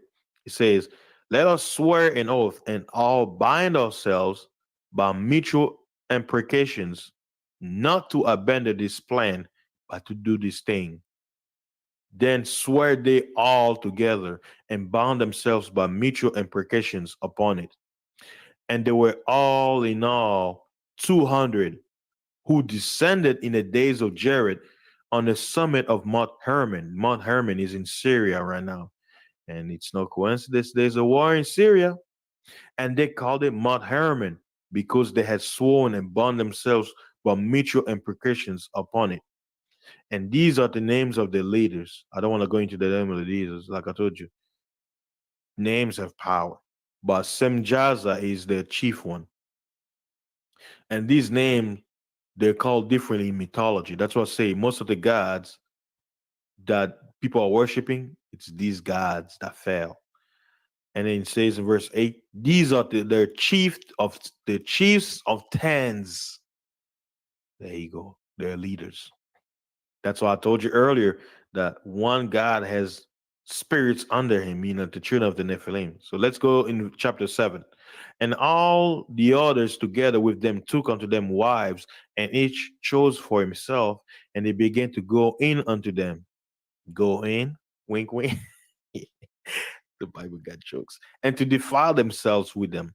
And they taught them charms and enchantments and the cutting of roots and made them acquainted with plants, splicing and all that stuff, right? But that will be another teaching. And they became pregnant. They referring to the wives they took, the children of men. So we're witnessing the mixing of different beings, different entities. Mankind, which is one species, mixing with another species, which are angels or quote unquote divine spirits. And they bear great giants whose heights were 3,000 ells, who consumed all the acquisitions of man. And when men could no longer sustain them, the giants turned against them and devoured mankind. And they began to sin against birds and beasts and reptiles and fish, and to devour one another's flesh and to drink the blood. And then the earth laid accusation against the lawless ones. And he says, and Azazel, one of the chief gods, taught men to make swords and knives and shields and breastplates, and made known to them the metals of the earth and the art of working them, and bracelets and ornaments, and the use of antimony, and the beautifying of the eyelids, and all kinds of costly stones. You notice all these gods that I show you, they have one thing in common: makeups, and all coloring tinctures. And these arose much godlessness, and they committed fornication, and they were led astray and became corrupt in all their ways. Semjaza taught enchantments and root cuttings, Almaros the resolving of enchantment, Barakilel taught astrology, Kokabel the constellations, Ezekiel, the knowledge of the clouds, Arachiel, the signs of the earth, Shemziel, the signs of the sun, and Suriel, the course of the moon. And as men perish, they cry, and their cry went up to heaven. Meaning continue. But if you have time, you can read the book of Enoch for yourself, which basically led to the clash of the titans, where the gods of old, their children, basically they stood, and the punishment was they're gonna watch their children murder each other, kill each other in war.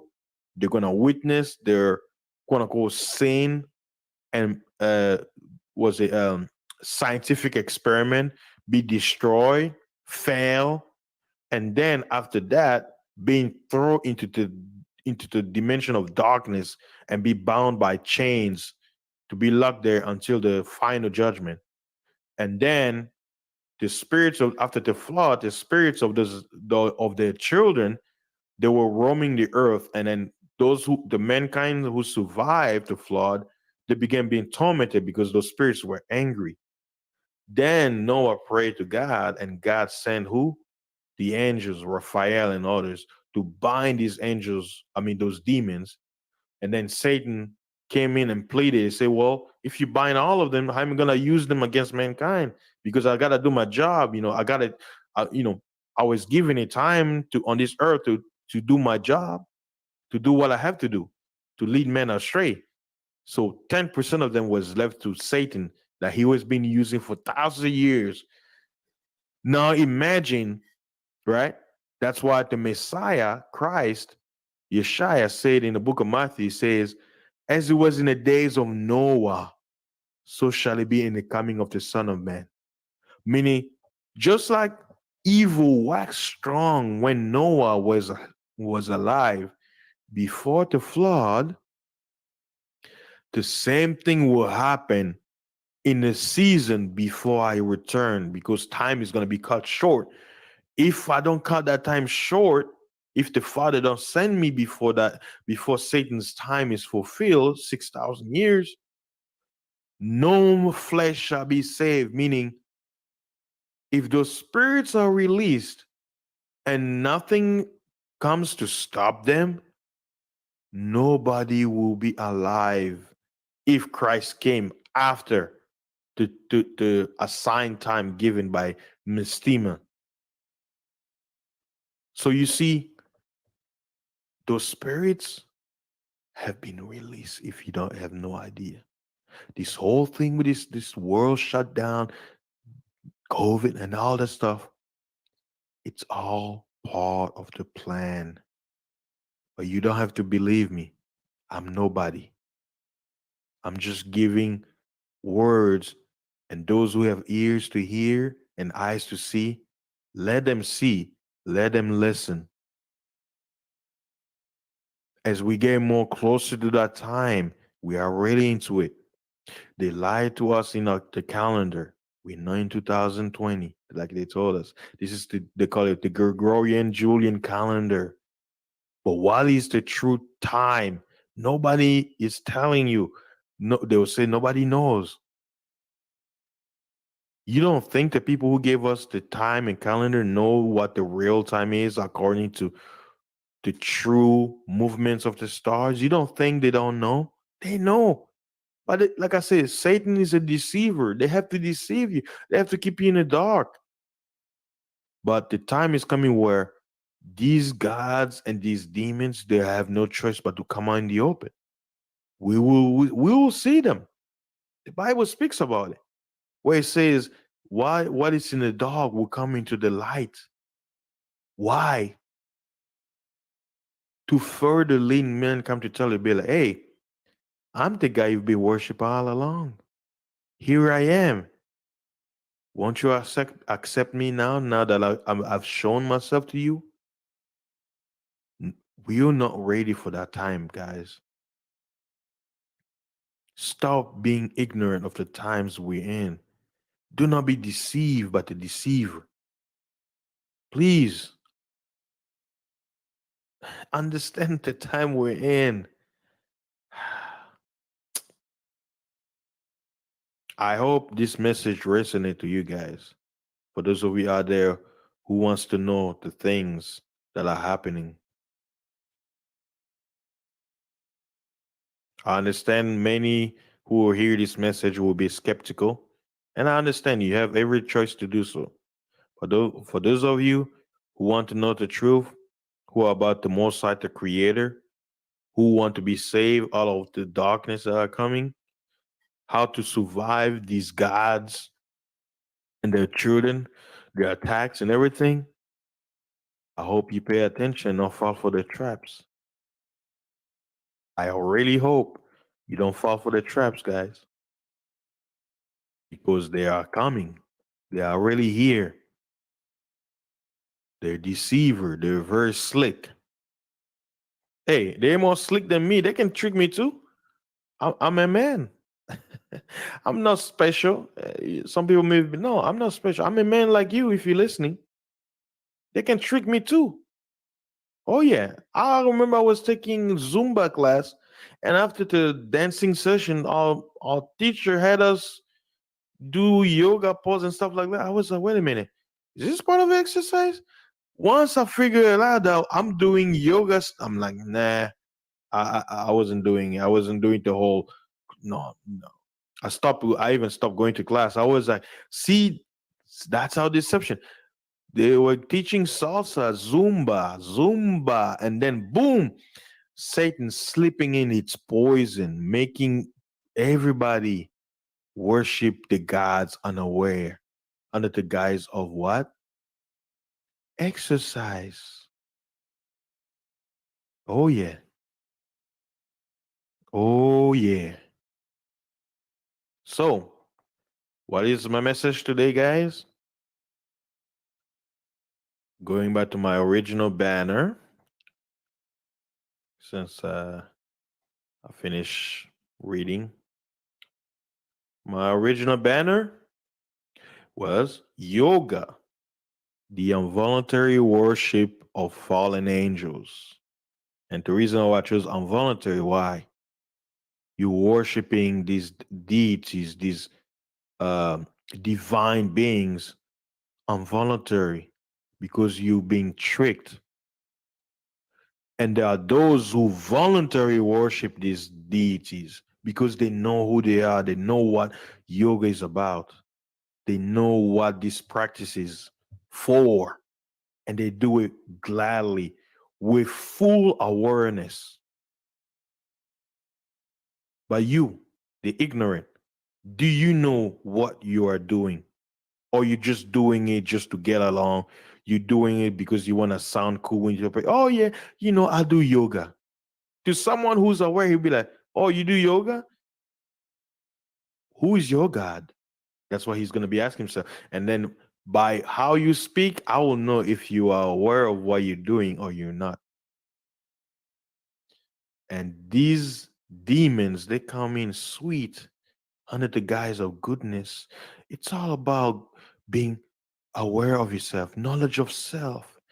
Look deep within this passive language and stuff like that. No conflict. It's all about the inner peace. Stand still. They have to talk sweet, like, and they don't like, that the voice of a lion, like the way I speak, the way I'm loud. They don't, those, and here's another secret. Spirits, these spirits, they're very timid. That's why you shouldn't be afraid of them. Do you know why the Hollywood makes scary movies? Before I end this video, you know why they make scary movies? They want to make you feel scared of those beings. But guess what? You want to know who's really scared? Those demons are. They're scared because as a man of God, you have the power to what? To send them back to their prison. That's why they're scared. So they have to trick you to being scared of them. Don't be scared of them. They are weak. Their power lies in deception. They have no power over you unless you are deceived by them and you relegate your power to them. That's the greatest weapon. Their weapon is they have to make you scared of them into worshiping them. When you, as a man, you have power. Why? Because you are alive. That's the greatest power you have. Being alive, you have power over them. But if you give in, you trick, you deceive, you relegate your power, that's how they gain power over you. Do not relegate your power to them. Do not do it. Do not do it. You have more power than them. And that's the secret they don't want you to know. They don't want you to know because they know if you know, you can send them back to the prison in the powerful name of the anointed Savior. The Most High is no joke. But if you want to have that power, you have to believe in Him that He is real, that He has the power to send these beings, these worms back to where they came from, hell, the abyss, the darkness, the other realm, the shadow realm. That's it. I think I've said enough. And hopefully, you guys will take heed and renew your mind. Before I go, guys, remember, don't be shy and click that subscribe button. Subscribe to my channel. Stay tuned for more videos. Some crazy videos are coming. I know. Stay tuned. Press that bell button so that way when I upload a video or I have a pre-show, you can stay tuned. And I'm doing my best. I want to schedule some interviews with some awesome people, uh, whether it comes from sports, health, legal matters. I really want to. I really want to. I want to make my show more entertaining for you guys. It's just that with my job, it gets very, very busy. But I want to do. I have a lot of surprise for you guys, so stay tuned. And the only way to stay tuned is to subscribe to my channel on YouTube. And for those of you guys out there following me in Anchor and Spotify and stuff like that, don't forget to subscribe to the RSS feed. So whenever I post something new, you'll be aware of it. So please like, share, subscribe to my channel, and stay tuned to more awesome video. All right, guys. So thanks again. I appreciate your support. Please like, share, subscribe. And those of you who feel touched by the message, hey, I do take donations. So as you can see on the screen passing below, Cash App or PayPal, I appreciate it. Doesn't matter. And I also want to thank all the individuals who surprise me from time to time with some weird message that I get my email. Hey, somebody so and so donated to you. I'm like, oh, really? Wow, I feel honored. Just getting a surprise support. So to all of you out there, I do send reply where I say thank you, but I want to use this moment personally to say thank you very much for all your support. You have no idea how motivated it is to actually get monetary support from a stranger they probably don't know, but who took their time to not only appreciate your work by pressing that like button and subscribing, but also sending you some cash. So thank you very much and stay tuned for more videos. Peace and see you guys on the next video. That's right.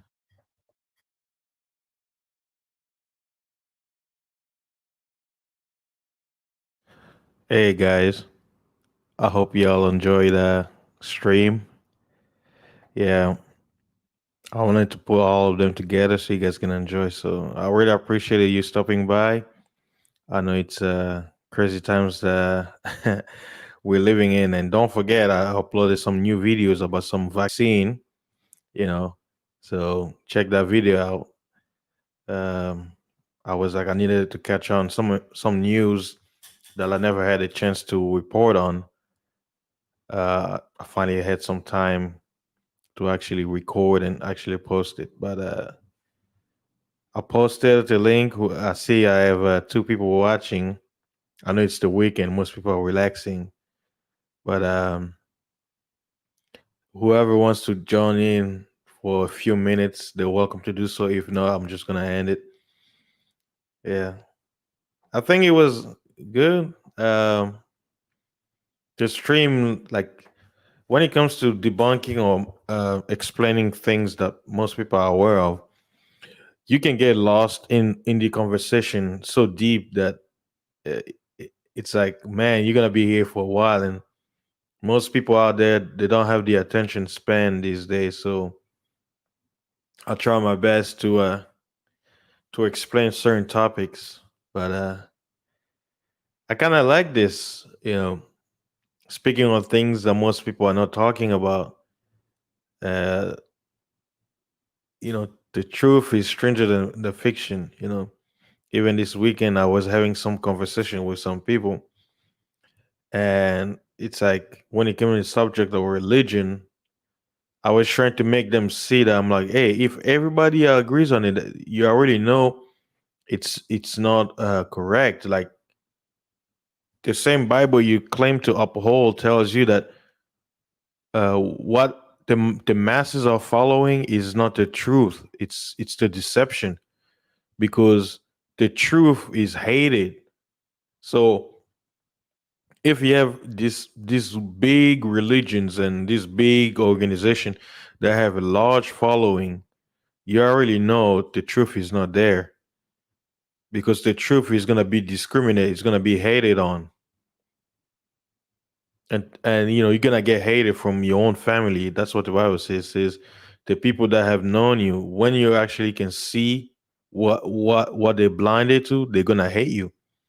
You're going to be called weird, you're going to be called crazy, a traitor, all that stuff.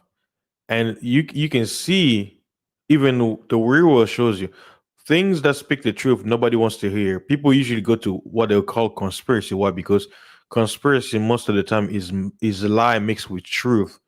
They will throw the bait of a little bit of truth to pull you in, but when you get there, they just throw all the mumble jumble. They don't even tell you, they just lead you astray, keep you like a dog chasing its tail, never biting it, you know. And hey, I'll tell you, that is the reality of those who know some things that are not accepted by the majority, and nobody's gonna pay attention to them. And it's like, at the end of the day, it's like, man, if I have somebody paying attention to me, you know what? Hey, good, not for me, but for the person, the listeners or the viewers. It's like, hey, something in their heart led you to that space, and you're not gonna have a lot of people who gonna pay attention, and that's that is was it the downside per se of speaking truth to power, because most people don't want to hear that. Think about it. If you speak about anything that's entertaining, anything that quote unquote uh, keep people from reality, something that will make them high, that's when you're gonna have everybody join you. Yeah, that's the whole thing. What is popular doesn't always mean it's good. Same thing. Things that are not popular doesn't mean it's always good. It works both ways. But the reality of things, lies and deception leads many astray in large number. Why? Because it's sweet to the ears. It tickles your ears, and because people want to be deceived, they willingly accept it. Years before, in my youth and small understanding, I always wonder why people around me, they always into things that are quote unquote counterintuitive, meaning things that are against them. But it's like they go back to it always. Like, logically speaking, I'm like, why would I want to be in an environment? Why would I allow me to be in a situation that's gonna be against me, but I'm doing it anyway? And I know, and then I have come to the conclusion that people love evil. That's Don't listen to what they're saying. Listen to what they're doing.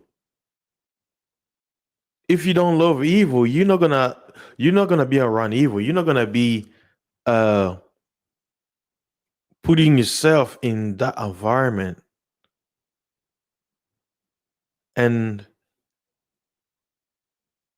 it's it's at this point where even after this pandemic,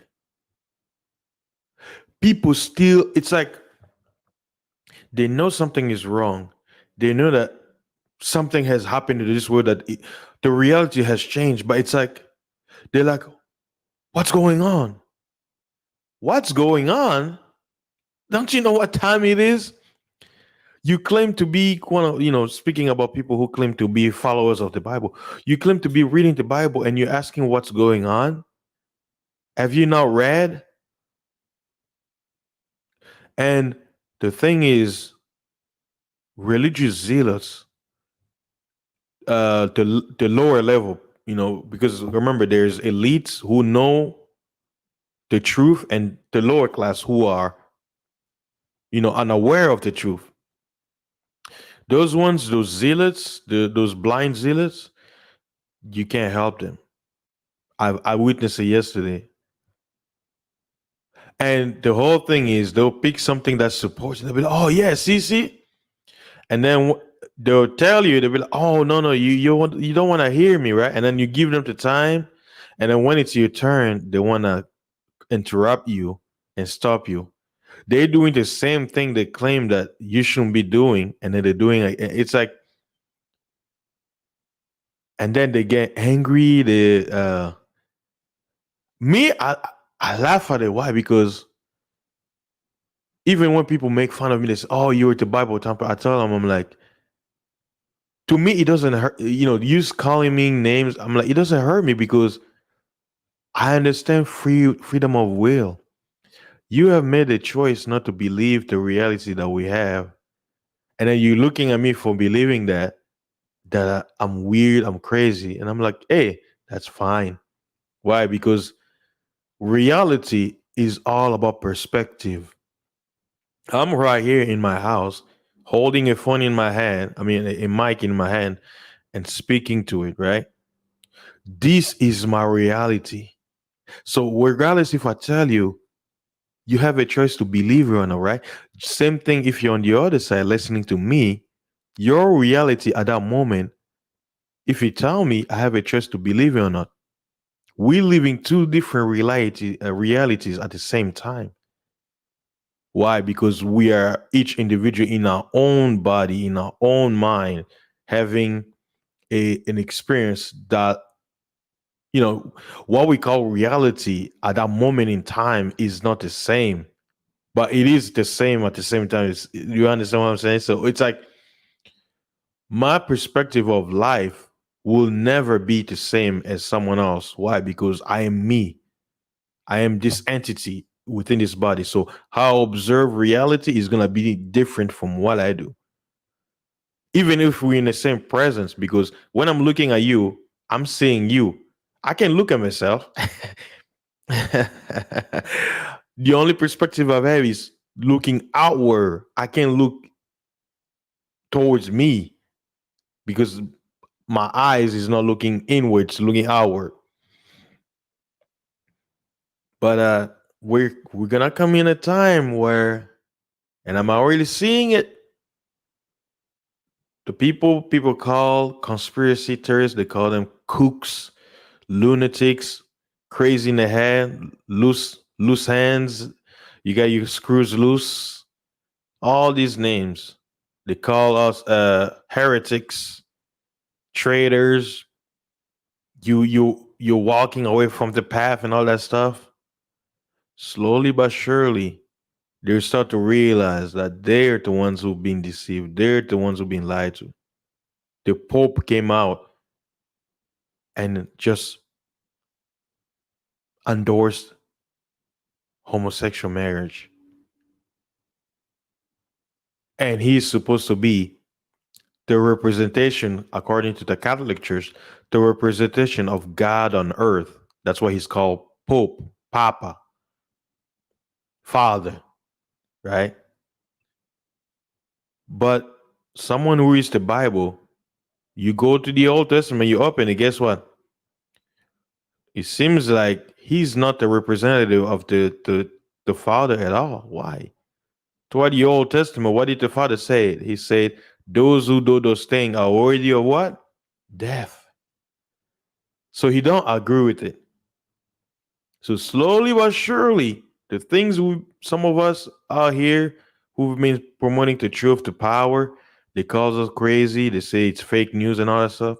Slowly but surely, the people will start realizing that we were not lying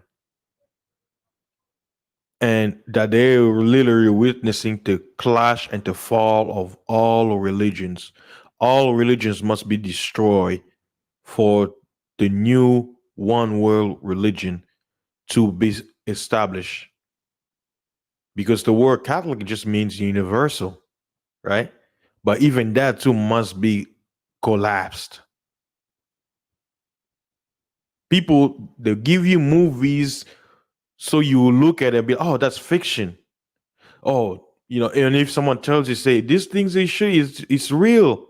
Those secret, you'll be like, oh man, that's a movie. What are you crazy? What they've done a reverse psychology on people. Why they giving you video images to show you that what you see is fiction, and that if someone tells you that one day mankind is gonna witness it with their own eyes, those what we call fiction, they will call you crazy cooks. Man, I cannot wait to days when all the things that people have said in secret, they say that the gods will come out in the open and the people will see them and they will realize that all this time they were worshiping them unaware. And they're basically going to tell them, say, hey, I'm here. I'm the God you've been worshiping. Now you see me. What are you going to do? And the record says that millions and billions of people, you know what they're going to do? They're going to be convinced that God doesn't exist. Why? Because if all these gods coming out, they say, well, who you thought was, this is us. There's me and my brothers and my buddies. There is no creator. It's us. We run the game now. And the whole world is going to be convinced to what? Join the club. They're going to get all the goodies they're promised. But those who will deny, they're the ones going to suffer. They're going to be betrayed. They're going to be rounded up. Why? Because they refuse to accept those who came from the shadows. But to anyone who's going to be hearing this, they're going to be like, oh, here we go. Here's another cook. This lunatic speaking things. But I'm like, you were wearing a mask, right? Did you know that you were going to wear a mask before March of 2020? They told you an invisible virus is out there to kill people. Did you see that invisible virus or did you believe what they told you? So if you can believe what you're told without seeing it, right? How can you look at a person who quote unquote believe in an invisible God and you call him crazy?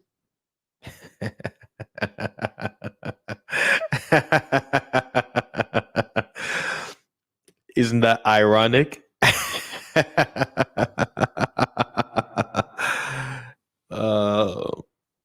Yeah. Yeah, I know it's crazy, right? You will laugh at a person for believing in an invisible God, yet you're wearing a mask, ruining your immune system because you were told an invisible virus is out there to kill you. Huh? Hmm. What do you know? uh, well, only time will tell. The only thing we can do is just let people know so you won't be surprised. That's why when this whole thing happened, to me, I was just laughing. I was laughing. I wasn't scared. I was just laughing. I was like, man, the fear, the power of fear got the whole world shook up. And it's, to me, as a person looking from the outside, it's amazing looking into people's eyes how great, how great of a lie that people are believing. And I'm like, if they can believe this lie, imagine a bigger lie, because it's like a tease. They're getting you prepared. If you can believe this little lie, imagine a great grand lie. And then that's why they promote about quarantine, isolation. Don't talk to anybody. Don't stay away, because they didn't want people to gather and speak like we're speaking right now. To be like, hey, bro, oh, hey, sis, this thing, man, something is going on. They didn't want people to talk to each other. And you notice that since people started figuring out what it is, now in the news, they're talking about, oh, the cases are going up, the numbers are climbing up. And I told you guys a few months ago, they're gonna shut down the country this winter. They're going to do it. I have articles ready where even Europe, they're talking about that we need to shut down because winter's coming to flu season. We don't know what we're gonna do. And they're not listening. If you're in American states where there are snowstorms, start stocking on food, water, medicine. I have a video where I talk about herbs and stuff like that. I don't usually promote pharmaceutical drugs. Um, build your immune system up with intermittent fasting. Maybe one day a week you just don't eat, you just fast, meditate. Usually, probably do it on the days you're not working. Stuff like that. I'm not telling you what I'm not doing. I have plenty of water in my place. Each time I go to the store, I buy some water, and I store it. I buy canned sardines. Look, even right now, I'm on my second day of fasting because I'm trying to detox a little bit and lose some weight in the process. But in my fridge, I have so many food, but it's still there because I haven't had a chance to eat it. Why? Because I'm trying to, I'm a detox mode right now. So I have enough food for me, and with this lifestyle, I can go 4 or 5 days without eating any food. So when it comes to ration, I'm good. I can do this for 3 months. No, no problem. But to a lot of Americans out there, they can't do it. They can't do it. And me, I'm a bachelor. I'm just be myself, me, myself, and I. But what about those who have families, those who have children, right? And you're not preparing, man. You're doing yourself a disservice. Start stocking. Guess what? I'm not saying that something may happen, but no, it's just preparing us. Let's say they don't shut down the country in the winter, right? But you have a winter storm, power goes out, and you have no power in your house. What are you gonna do? Snowstorm comes, ice, road, you can't drive on the road. You're stuck in your house 4 or 5 days. You can't go to work. What are you gonna do? See, dozens of states are gonna be under snow. Some of states, it's snowing right now. It's snowing right now. But like I say, I know this will fall on deaf ears. Not many people are gonna listen anyway. Only a few, like some of the brothers who are here. Let me look at the comments. Was a million global. He was here, and the broke genius. And only a few are gonna take heed, and I hope you guys are. It, I'm not saying go out there and just drop $1,000 to. No, I'm saying stock on food that you're gonna eat. Don't be like other people where, oh, I'm just gonna buy any canned food. Like they're gonna buy like veggies and they don't even eat it. Like I buy food that I eat every day. I love corned beef and steak. I'll buy meat. I love sardines. I'll buy it, and it's in a can. It won't spoil. I buy a few vegetables like mango, oranges, and I keep it in a fridge because I know, they can last a few days before they spoil, and and I'm good. When I go to work, I'll take some food with me if I'm gonna eat that day, or if I'm fasting, then I'll stay from food. Stuff like that. We can only do so much, you know, but it's always good to be prepared. But not everybody is gonna listen, and that's okay. But hey, those who are gonna listen, you're gonna be like, man, I'm so thankful. Like toilet paper. Remember, they had restriction. Toilet paper what got sold out. So I'm like, hey, do everything that like when I go to Walmart, there's no restriction on how many bucks of water you can buy. They're not saying anything. I'll go there, I'll buy 4 or 5. They're not saying nothing. They're gonna scan it. Tick, tick, tick, tick, tick, tick. You go there, you buy rolls of paper towels. There are no limits. And I already start noticing that the toilet paper aisle started to be empty. They're not refilling it. And Thanksgiving is next month, right? Those stuff like dinner items like paper towel, plates, plastic forks, and all that stuff. Better get it now. If for those who celebrate those holidays, I don't, but start getting those stuff now because they're gonna be sold out. They're gonna be sold out. You're gonna be looking dumb. You have a party with Thanksgiving and you have no plates. People have to use their hands to eat the chicken. So I hope you guys take heed. You know, but that's okay. I think that's enough little tips for this winter. Those who have more questions and stuff like that, you can always ask. Um, I have plenty of videos that I've made. I'll do more videos like regarding cancer and like I want to go back to health related stuff, but it all depends on if I have time. So I want to thank everybody who stopped by to watch the stream, the 2 streams I shared, and I really appreciate it, you guys. Be safe. Don't stress. I know some people they are unemployment right now. Don't stress. Everything is gonna be all right. Just endure and don't stress because more stress you put on you, it's detrimental to your health. Just just know that hey, things will get better. There was a one time in your life you didn't never had a job, right? So if you don't have a job right now, that guess what? Life doesn't stay the same; it changes. So you'll be okay. Things will get better.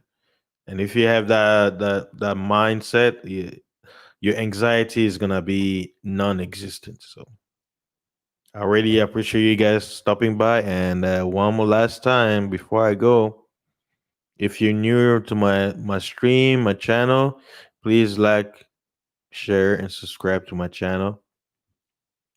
And stay tuned for more videos. You know, and I appreciate y'all. Hopefully, the topic was interesting to you.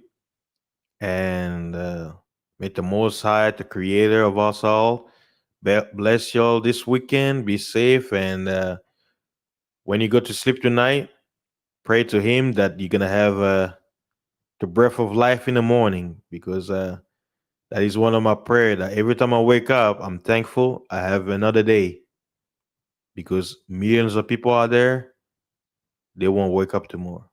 So thank you very much. I appreciate it. Shout out to everybody in the chat. And I'll see you guys on the next stream. Peace and blessings.